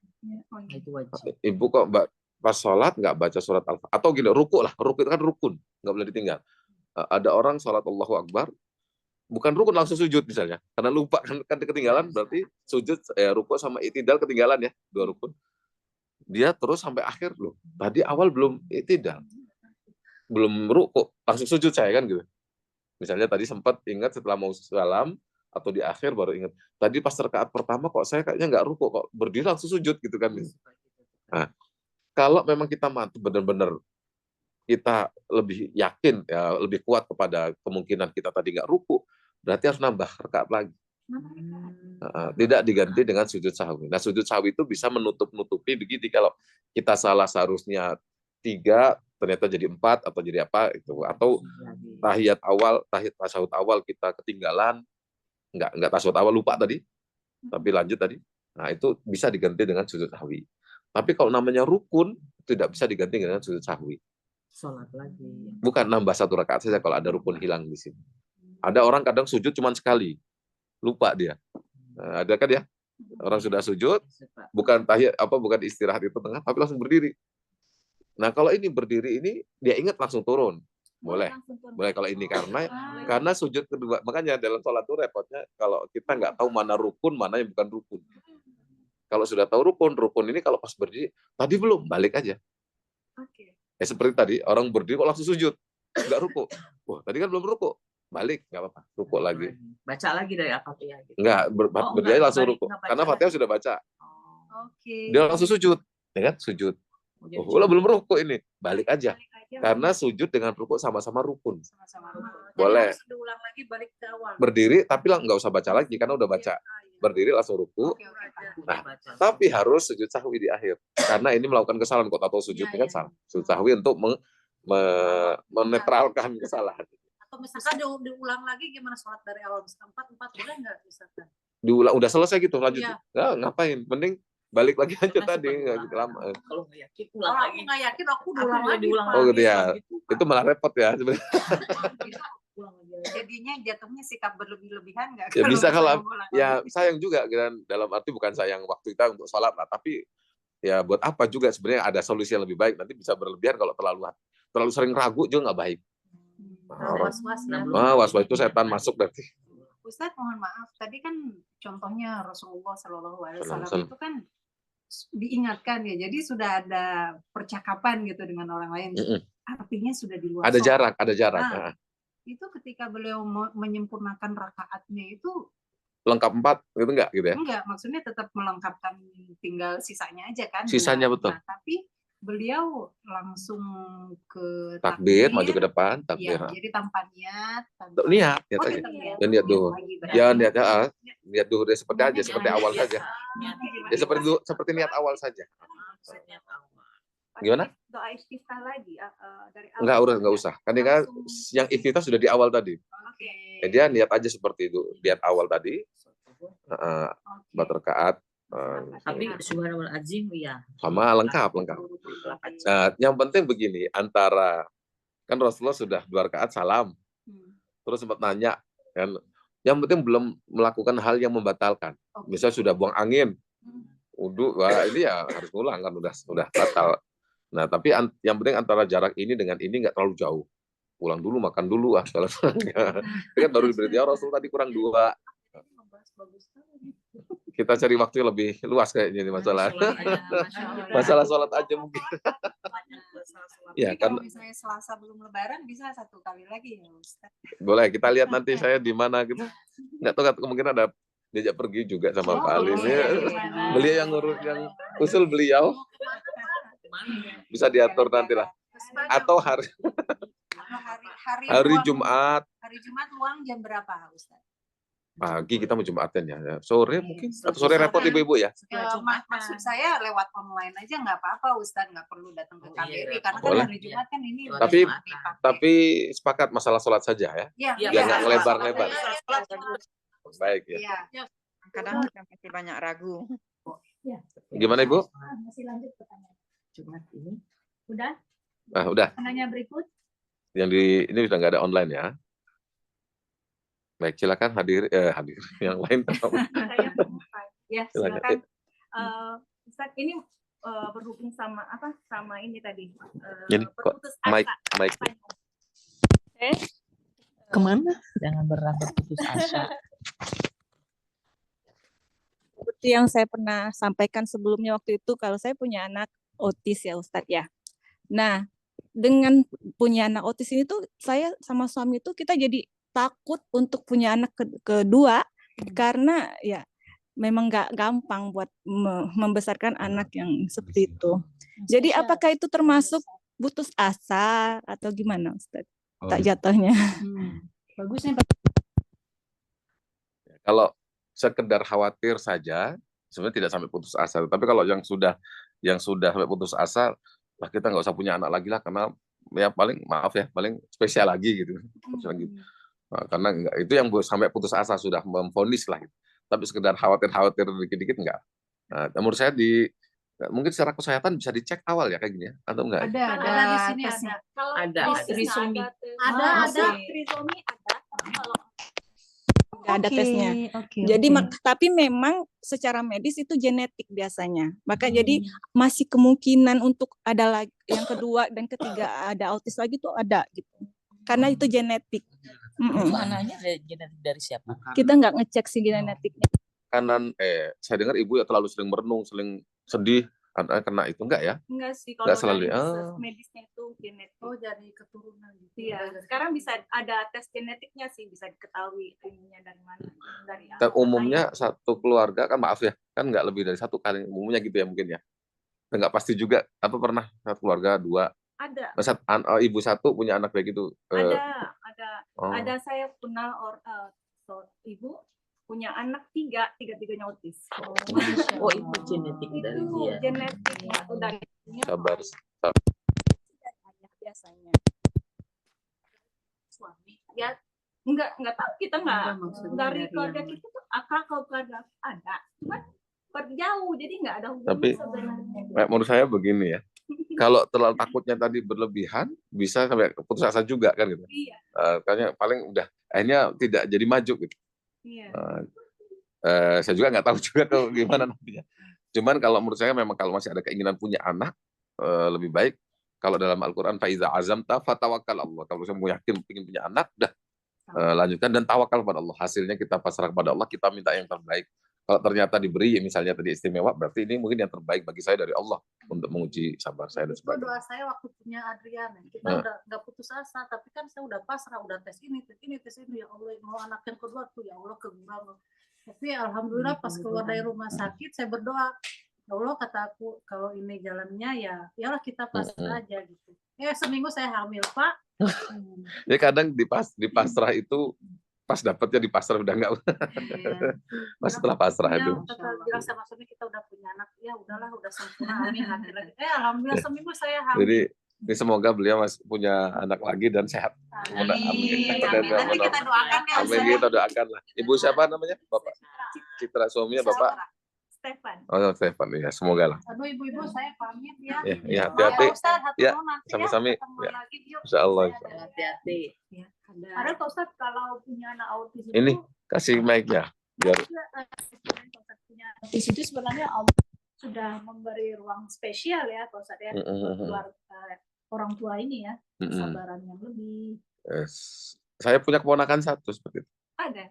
Itu pun kita nggak tahu dari mana. Kita memang maaf dari jalur kami saya nggak tahu, nggak ada seperti tahu, nggak tahu kalau bapaknya dulu nggak tahu.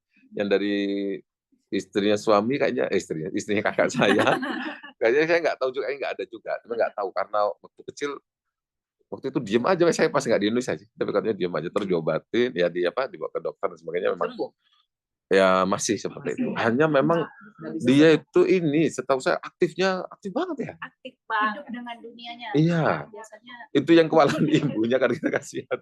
Tapi emang kesehatannya kayaknya lebih ya dibanding yang biasa. Cuman dia penangkapannya agak lambat gitu sih. Tergantung, kalau ada autis yang Asperger itu mereka pintar banget gitu. Oh iya. Ada di Mesir ya. Ya agak lambat. Saya punya di Mesir, kenalnya bukan istri saya kenal. Di Mesir ada ibunya punya anak autis, tapi bisa bahasa Perancis, Arab, Inggris, dan Jerman gitu. Pokoknya karena ibunya yang memang ibunya full nggak ngapa-ngapain ibunya, jadi udah ngurusin anak itu terus dia. Jadi katanya malah bisa bahasa Perancis, bisa bahasa 3 bahasa selain Arab. Masih kecil katanya. Tapi ibunya ya luar biasa, satu-satu betul gitu, luar biasa. Habis full waktu. Silakan. Ya. Ya Allah, seru sekali diskusi kita hari ini. Mungkin kita kasih kesempatan juga untuk teman-teman yang di ruang Zoom. Ada Teh Dini sudah angkat tangan. Silakan Teh.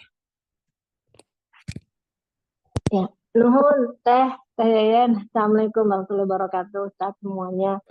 Ustaz, karena tadi nyinggung tentang autis Ustaz, saya pernah dengerin kajian dari ustazah, salah satu ustazah, dan juga saya pernah baca Ustaz. Katanya justru pada saat kita memiliki anak, Ustaz, yang memiliki kekurangan, itu sebenarnya sebagai orang tua, kita sebenarnya sudah dibebaskan gitu katanya Ustaz.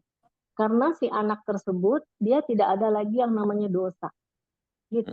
Jadi tugasnya orang tua itu hanyalah mengasuh dengan kasih sayang, gitu, pendidiknya gitu. Jadi tidak ada tanggung jawab secara agama gitu, Ustaz. Karena orang-orang yang diberi kekurangan dia dibebaskan dari dosa gitu, Ustaz. Itu yang pernah saya dengar dan saya baca. Benarkah gitu Ustaz? Saya juga punya ponakan Ustaz yang Asperger. Terima kasih Ustaz. Sama-sama Bu. Ya. Saya begini, autis itu bertingkat-tingkat tidak?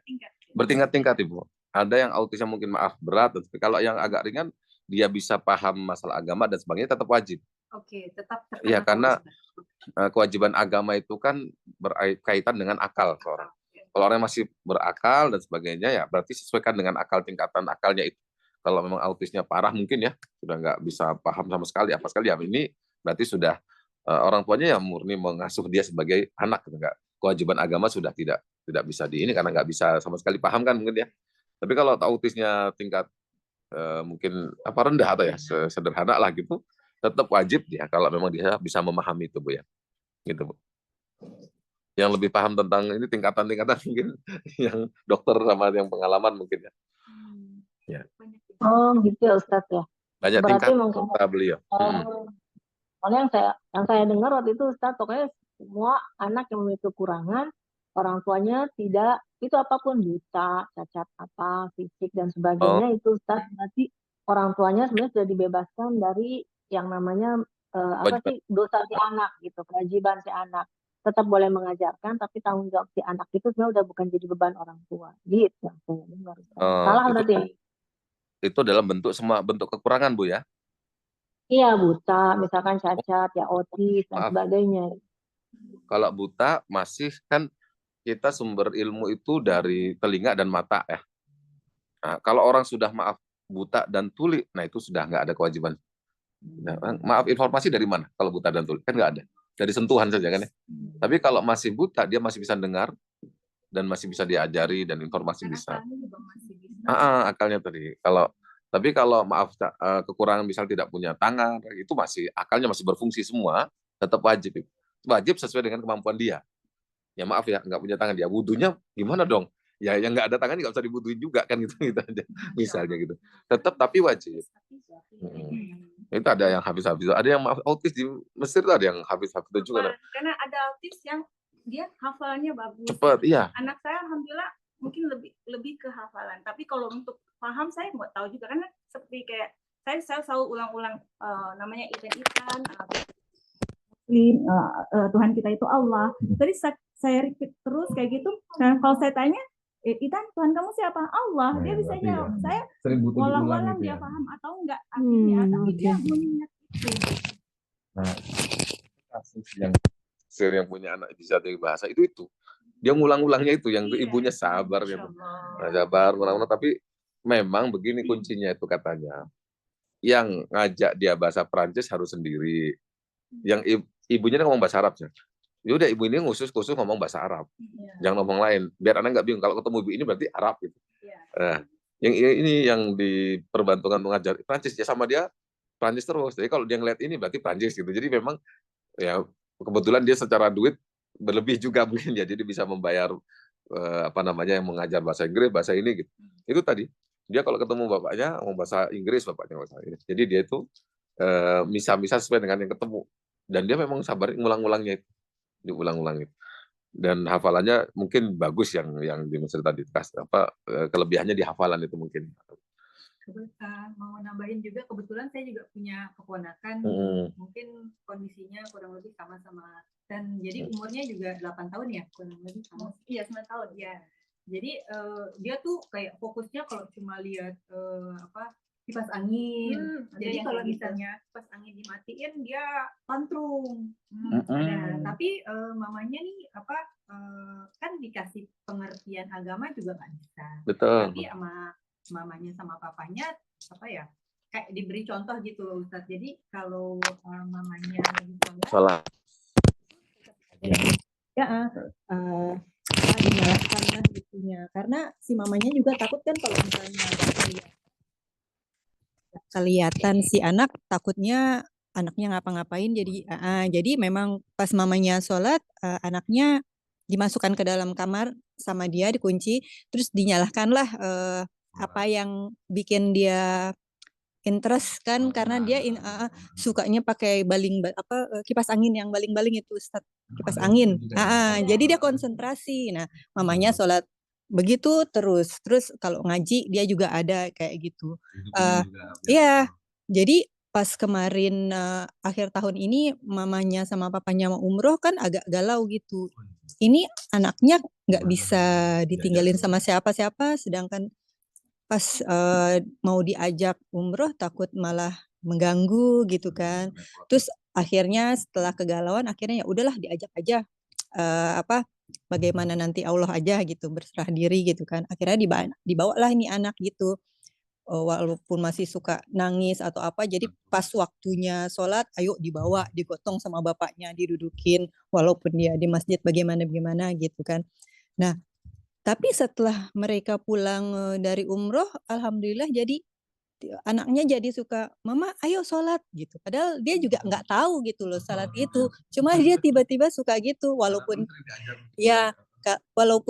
belum waktunya sholat, mama ayo sholat gitu kan. Walaupun dia juga nggak sholat, walaupun kalau diajarin bacaan sholat dia juga cuma bengong doang, malah ngeliatin baling-baling kayak gitu. Tapi kayak gitu, mama sholat, terus mama ngaji kayak gitu. Mungkin di luar kesadarannya udah mulai terbentuk pemahaman agama gitu Ustadz. Tapi ya, kalau saya lihat dari yang orang saya itu lambat ya, memang ketinggalan dengan jam angkatannya gitu ya. Tapi lama-lama bisa aja. Jadi memang dia memang, yang saya lihat, nggak tahu yang kasus yang lain ya. Kalau yang saya ponakan itu memang dia terlambat saja, yang lain sudah bagaimana bisa dia. Ya, tapi memang diajarin hafal dia, kayak sholat itu udah lengkap bisa, terus ketemu orang tua tuh ya bisa diajarin satu-satu itu bisa gitu. Nah, untuk perkembangan bagaimana saya kurang begitu paham kalau dalam dunia medisnya itu mungkin udah paham. Tapi memang orang tua tugasnya ya, yang penting jaga dia dengan baik. Kalau memang bisa diajari sholat ya diajari, diajak tadi seperti, kalau enggak ya nggak wajib. Memang dia maaf ya di akal, dicontohkan tetap sesuai dengan kemampuan lah. Bukan tanggung jawab kita. Kita sesuai kemampuan saja, jangan dipaksakan dia nggak sholat terus dipaksa, nggak boleh juga, karena memang kemampuan dia kan tidak seperti itu gitu. Tidak selengkap itu. Boleh. Tapi insya Allah ini coba ini anugerah itu. Tapi kalau ibu mau kalau saudara saya itu punya anak ke yang lain sampai 3 sehat semua. Alhamdulillah, maksudnya nggak normal semua. Satu aja yang tadi, satu saja. Ya, tapi itu tadi kita nggak tahu. Tapi setahu saya, yang saya perhatikan rata-rata cuma 1 sih ya, satu, yang lain normal, nggak ada masalah gitu. Ya semoga nanti bisa nambah 4-5 sehat semua. 4-5. Amin. Ustadz, izin saya bertanya, Ustadz. Bentar dulu saya. Lebih lagi masalah ke rahmat Allah nih Ustadz ya. Kan ada yang bilang itu bahwa untuk masuk surga itu bukan tergantung amalannya kita, tapi tergantung pada rahmat Allah. Nah, lalu apa fungsi kita beramal dalam kehidupan ini, Ustadz? Ya, itu yang bersabda Rasulullah ya. Rasulullah itu. Ini saya kesempatan banget karena Ustadz kan memang di hadis ya spesialisasinya. Jadi tidak ada seorang pun yang dimasukkan surga oleh amalnya, karena gitu. Jadi masukkan kita ke surga bukan amal kita, tetapi Allah. Tetapi Allah itu mensyaratkan kepada kita kalau mau masuk surga, dapat rahmat Allah, kita beramal ini. Tapi amal ini bukan yang memasukkan kita ke surga, bukan. Dia sebagai semacam syarat saja. Ini sebenarnya mengingatkan kita jangan ujub. Kaitannya ke situ. Ujub iya. Jadi kita sholat terus saya pasti masuk surga ini. Loh, kalau Allah nggak berkehendak ya nggak masuk surga. Karena nikmat Allah yang Allah berikan dengan ibadah kamu jauh banyak nikmat Allah. Gitu. Jadi itu untuk menjaga agar tidak ujub. Tidak ujub. Jadi kita sesoleh-solehnya kita, sekuat-kuat ibadah kita, ingat ibadah ini bukan yang memasukkan kita ke surga. Tetapi ibadah ini adalah wasilah kita untuk merayu Allah agar Allah memberi rahmat kepada kita gitu. Terus gimana biar Allah memberi rahmat kepada kita? Nah, ibadah itu. Ibadah. Tetapi ibadah dengan keyakinan. Amal bukan ibadah ya, lain. Amal sama ibadah, maksudnya amal soleh, semua itulah. Jadi tujuannya adalah untuk membuat Allah tuh bisa melirik kita. Ya, gitu membuat Allah memberi rahmat kepada kita. Tapi begini, akhirnya kita nggak boleh protes seandainya nih. Boleh nggak Allah memasukkan orang yang Muslim berarti tidak pernah sholat sama sekali masuk surga? Ya boleh, terserah Allah. Nah kita gara-gara kita yakin bahwa yang memasukkan ke surga itu Allah. Adapun amal itu adalah wasilah kita, saran kita untuk meraih rahmat Allah tersebut. Dan Allah memang dalam Al-Quran menyatakan orang yang beramal soleh dan sebagainya akan aku masuk ke surga. Gitu. Nah, tapi kita tidak boleh mengatakan Allah harus masukkan saya surga, nggak boleh. Allah wajib, karena saya sudah soleh, nggak boleh. Tapi kita intinya kita, jadi ibarat kita boleh sholat harus ada wudhu gitu ya. Nah, kita bisa berharap ke surga, pantas berharap ke surga kalau kita menunaikan perintah Allah kan gitu ya. Tentunya. Dan kan ada orang yang apa namanya dalam hadis Rasulullah berkatakan di antara orang yang bodoh ya. Orang yang bodoh itu nuruti hawa nafsunya dan berangan-angan mendapat rahmat Allah, tapi nggak ngapa-ngapain. Nah, teman Allah amani. Jadi ada orang saya akan mengharapkan rahmat Allah, tetapi nggak sholat apa malah maksiat. Ini orang bodoh. Namanya orang mau panen dia harus tanam gitu. Nanam. Tapi orang nanam mesti dapat panen nggak? Belum tentu kan. Tetapi umumnya orang panen kan harus tanam. Adapun hasilnya kita pasrahkan kepada Allah. Kita ibadah luar biasa. Kita yang penting kita jangan ujub, kita rahmat Allah, dan kita yakin Allah tidak akan mengingkari janjinya. Itu seperti prostitut yang ngasih makan anjing itu ya, Bos? Iya itu. Nah itu tadi. Aduh, dia prostitut, maaf dia ternyata dia mendapat rahmat gara-gara memberi itu. Nah, itu macam-macam. Kita kadang nggak tahu, makanya kita jangan sampai pernah meremehkan amal baik apapun. Orang berbuat baik kecil apapun jangan bisa jadi Allah ngasih rahmat dia gara-gara itu. Dulu ada orang yang terkenal diangkat jadi orang soleh luar biasa, orang wali itu ya, gara-gara nemu kertas ada tulisan ayat, terus dia ini kok apa ayat di jalan kayaknya diangkat. Dia ngangkat itu karena apa? Ini firman Allah yang harus dimuliakan. Perasaan dia harus memuliakan Allah ini membuat dia terus diangkat oleh Allah, meninggal. Nah, terus ada orang mimpi ketemu orang ini dalam kondisi baik, ditanya karena itu. Nah, jadi kadang-kadang macam-macam, makanya kita ibadah ini kata Ibu tadi, buat apa kita amal soleh ya? Nah, amal soleh ini dalam rangka tadi, kita dalam rangka meraih rahmat Allah dengan amal soleh ini. Dan harapannya rahmat Allah itu masukkan kita ke dalam surga. Dan begini juga ada yang agak kadang orang salah paham ya. Kan kita harus yakin, Allah sudah tahu apa yang telah terjadi, apa yang sedang terjadi, dan apa yang akan terjadi. Allah Maha tahu nanti di surga neraka itu siapa saja yang masuk sudah ketahuan. Kita ini siapa? Sudah ketahuan kita ini. Kita sudah ditentukan ibu ini surga ibu. Nah, hal ini membuat sebagian sahabat bertanya, loh kalau gitu ngapain kita beramal-amal? Kita timbul nggak pertanyaan itu? Timbul, ya, karena memang ya siapapun mesti akan berpikir seperti itu. Jadi Rasulullah bersabda, min nafsin manfusatin, tidak ada makhluk manusia yang hidup saat ini, melainkan sudah Allah tentukan. Ini surga inilah. Sahabat bilang, ya Rasulullah walimal amal, kalau itu untuk apa amal? Sebaiknya kita dia nggak usah ngapa-ngapain, yang penting sudah ditetapkan dulu kan gitu. Kata Rasul, nggak gitu. Kata Rasul, ya malu terus beramal soleh baik. Apa? Karena fakulun muyassarun lima khuliqalahu. Karena setiap orang itu dimudahkan untuk melakukan hal-hal yang memang ditetapkannya kemana nanti. Rasul menyatakan orang yang ahli surga dilalah di surga di dunia ini dimudahkan melakukan amal-amal soleh. Orang yang bakalnya ahli neraka, ya sulit melakukan amal soleh.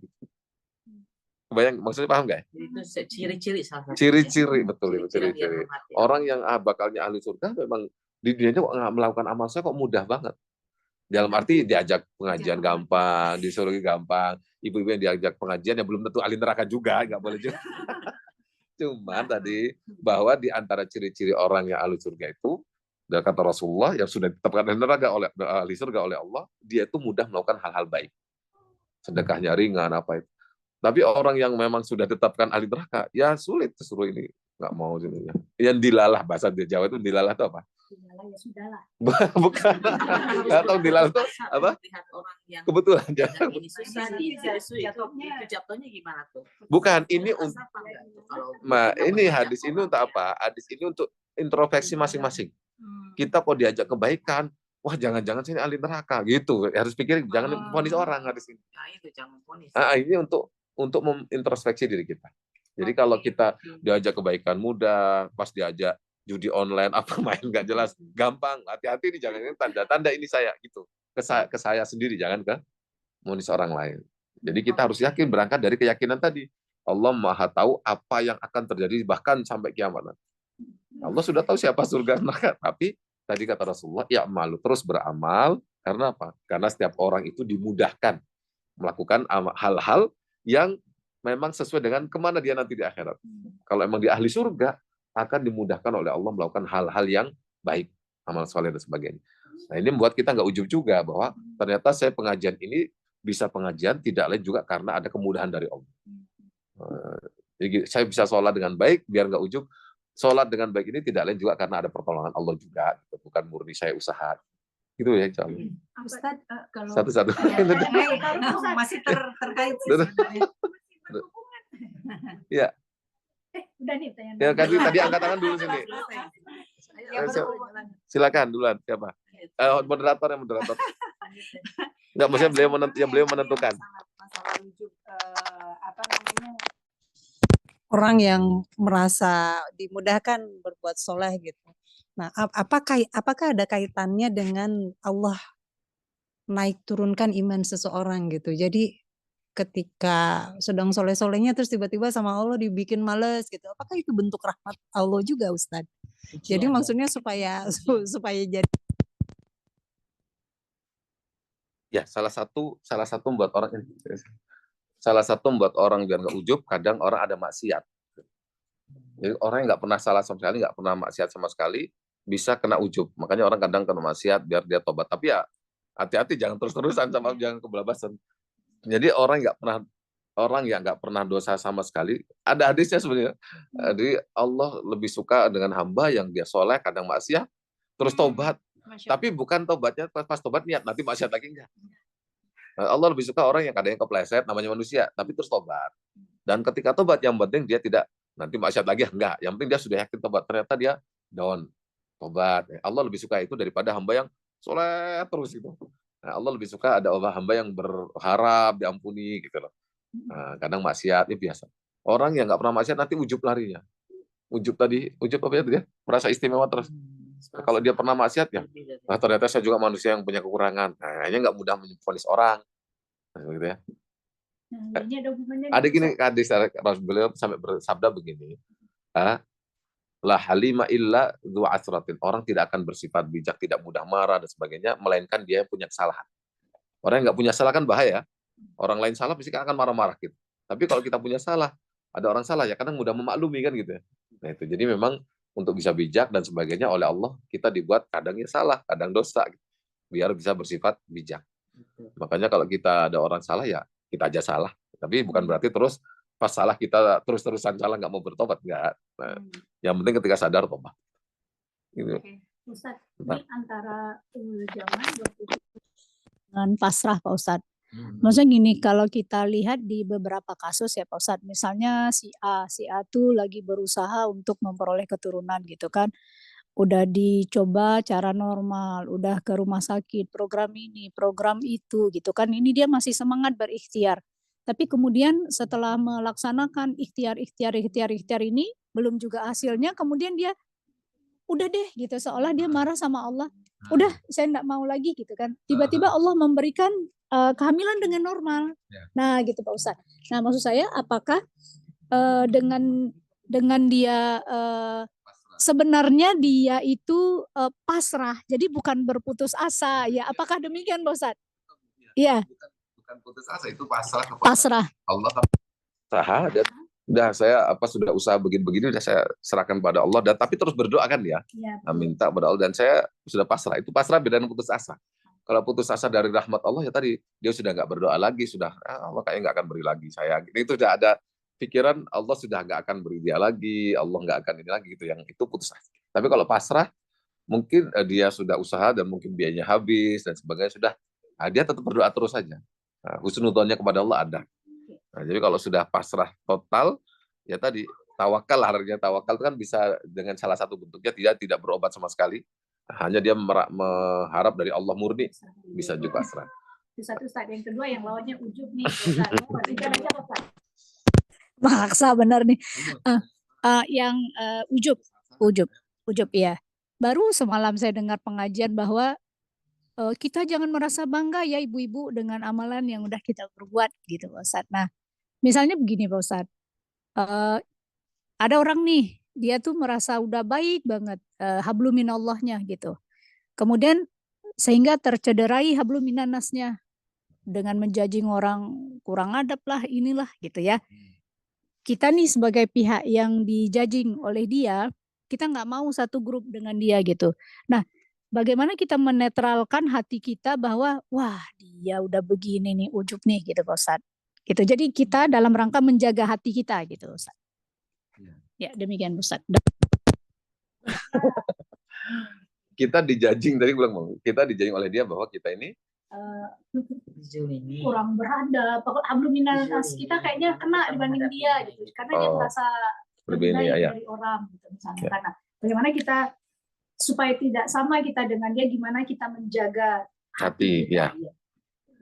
Ya kalau kita disakiti tadi misalnya dia habluminannasnya buruknya dengan dia menyakiti kita atau sekedar sikap apa? Sikapnya tergantung ya. Habluminannas itu kan bisa jadi dia sama kita lebih baik dia dari kita, maksudnya dari ungkapannya. Iya. Dari ungkapannya. Betul. Ya itu jadi kan motivasi agar kita mengejar dia kebaikannya gitu aja. Bisa nggak? Bingung juga. Kan dari kata-katanya misalnya dia ngomong apa? Dia ngomong kita tidak beradab. Oh, kita tidak beradab. Ya seharusnya kita koreksi kita itu. Itu salah. Maksudnya gini Pak Ustadz. Dia tuh dalam dalam setiap ucapannya itu misalnya merendahkan kita terus. Udah bagus gitu.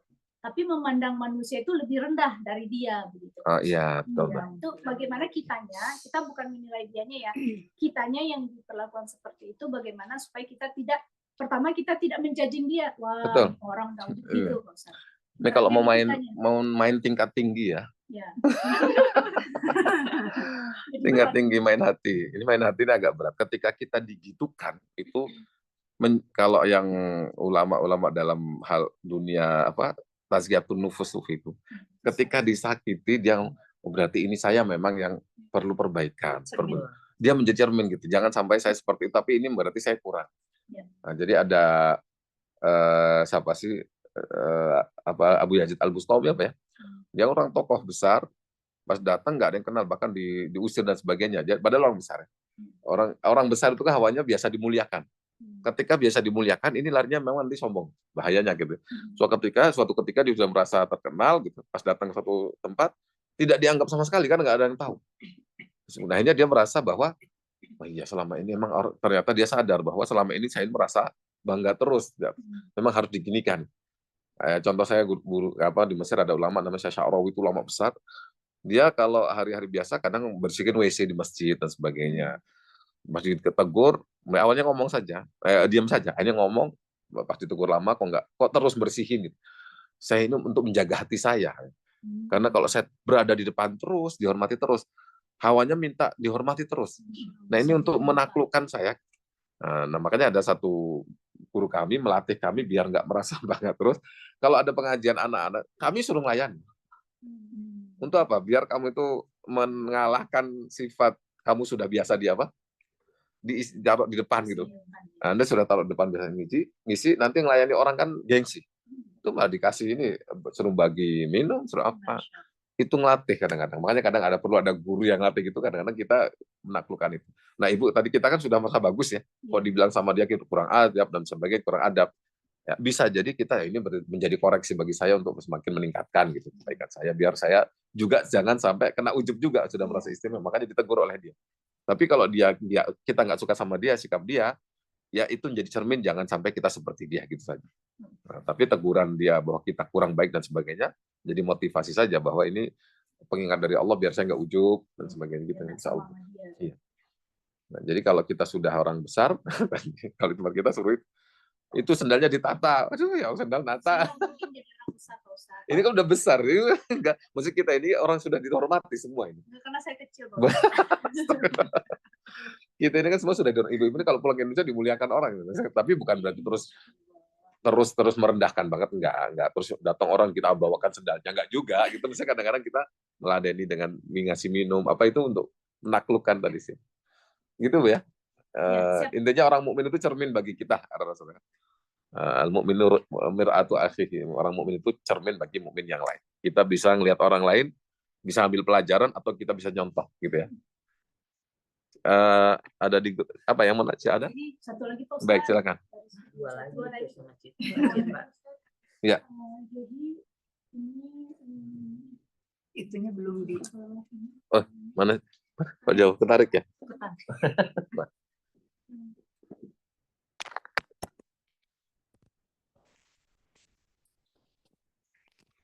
Saya mendengar bahwa ada salah satu Ustadz kondang yang mengatakan bahwa sholat itu bisa dikodok ya. Nah terkait sholat itu kan wajib, tapi kan emangnya sholat terdahulu harus dikodok, ya kayak gitu. Terus juga yang kedua adalah perkara untuk puasa wajib Ramadan. Ada ketika mungkin SMP atau SMA kita nggak mengganti puasa kita hingga sekarang. Itu gimana hukumnya Ustadz? Apakah kita harus mengganti sekarang ketika kita selesai ini dan menggabungkannya atau gimana? Ya terima kasih, gitu aja Ustadz. Tadi bagaimana ya? Ustadz kondangnya bagaimana tadi? Iya, kok sholat itu nggak boleh ditinggalkan ya, tapi bisa dikodok. Jadi aku kepikiran emang sholat terdahulu bisa dikodok, diganti kembali, itu kan nggak mungkin ya, nggak relevan ya. Atau maksudnya dikosor atau gimana? Tapi kalau dikosor kan langsung diganti lagi perjalanan. Tapi maksud dikodok itu gimana gitu? Emang maksudnya sholat yang gitu, nggak ngerti. Ya, sholat itu kan rukun Islam ya, kewajiban. Dan ketika orang tidak melakukan sholat, terus dia meninggalkan, itu ada utang pada Allah. Nah, makanya harus dikodok. Itu memang ada betul ya beliau. Saya setuju bahwa memang sholat yang sudah dulu ya dikodok. Iya, cuman sekarang misalnya saya baru sadar umur 30 tahun misalnya. Padahal sholat wajib itu kapan mulai? Pas balik ya. Balik itu kalau laki-laki ya umur sekian, perempuan ada tanda-tanda fisik juga misalnya. Nah, ketika kita sadar 15 tahun saya nggak pernah sholat, sekarang baru sholat, itu gimana 15 tahun itu? Ada dua pendapat. Pendapat yang kuat itu memang kodok. Gimana caranya ya? Dihitung aja. 1 tahun berarti berapa kali sholat? Dikali aja 15 gitu. Ngelunasinya gimana? Ya setelah sholat duhur, kita sholat lagi, duhur lagi. Tapi niatnya kodok yang dulu. Nah, misalnya Ibu bingung, tapi kan nggak pasti jumlahnya berapa. Dikira-kira saja, dihitung. Puasa juga, iya. Puasa juga. Kalau Ibu dulu SMP itu sudah balik, berarti ya sudah wajib puasa ya. Ketika SMP Ibu sudah balik, baliknya perempuan mungkin umur SD kelas berapa? 6 sudah balik mungkin ya. Ada. Ya, katakan SMP selama 3 tahun nggak pernah puasa. Ya sudah, itu dikodok sekarang. Nanti setelah puasa ini, yang nggak harus nyambung juga. Nah, misalnya saya ngodoknya setiap Senin Kemis. Tapi kalau mau langsung nyambung, lebih baik, lebih cepat. Tapi 3 bulan berturut-turut kan berat gitu. Nah, jadi Ibu puasa Senin Kemis atau puasa apa. Nah, sambil diniatkan. Wajib dihitung ya kemarin ya? Dihitung diperkirakan. Kalau sulit, pasti memang biasanya kan sulit ya. Karena kita kadang-kadang kita ini pas semangat, sholat, pas nggak semangat, bolong. Nah, itu diperkirakan saja. Seumur hidup aja kali ya. Enggak lah, Ibu mesti ada. Ibu mesti dulu pernah sholat rajin tahun berapa kan pasti ada. Karena nggak sholat, seringan, jadi kan seumur hidup aja. Saya kodok. Oh sudah Pak, dulu sudah. Boleh satu lagi. Pertanyaan. Baik, sekali lagi silahkan terakhir ya. Ada nih Mbak Citra, Abariska juga. Udah katanya udah Ustaz. Udah Citra. Oh mau lagi? Ada yang satu lagi. Iya, satu lagi terakhir. Baik, silakan. Bentar lagi kita udah masuk.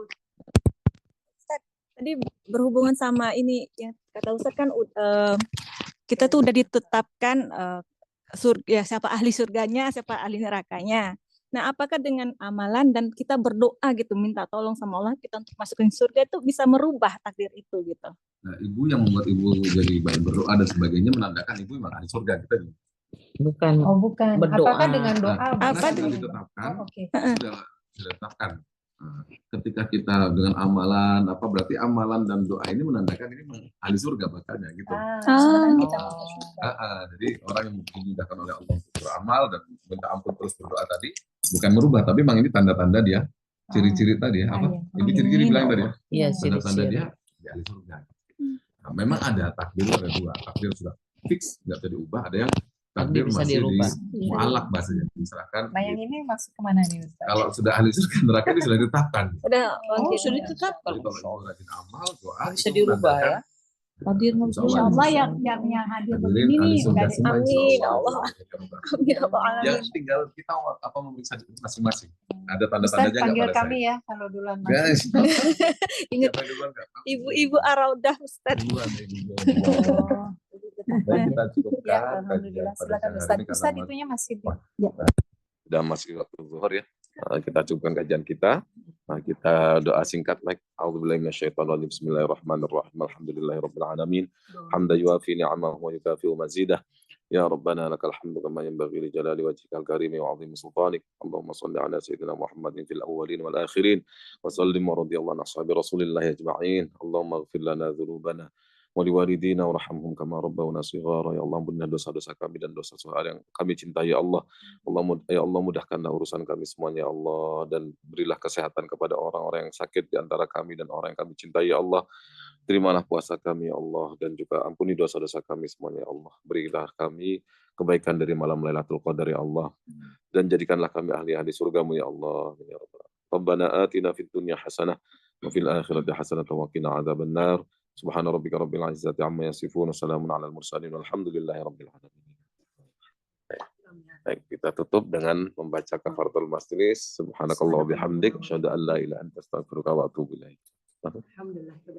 Baik, wassalamualaikum warahmatullahi wabarakatuh. Waalaikumsalam warahmatullahi Wabarakatuh. Jazakallah khair Ustaz. Sama-sama Ibu.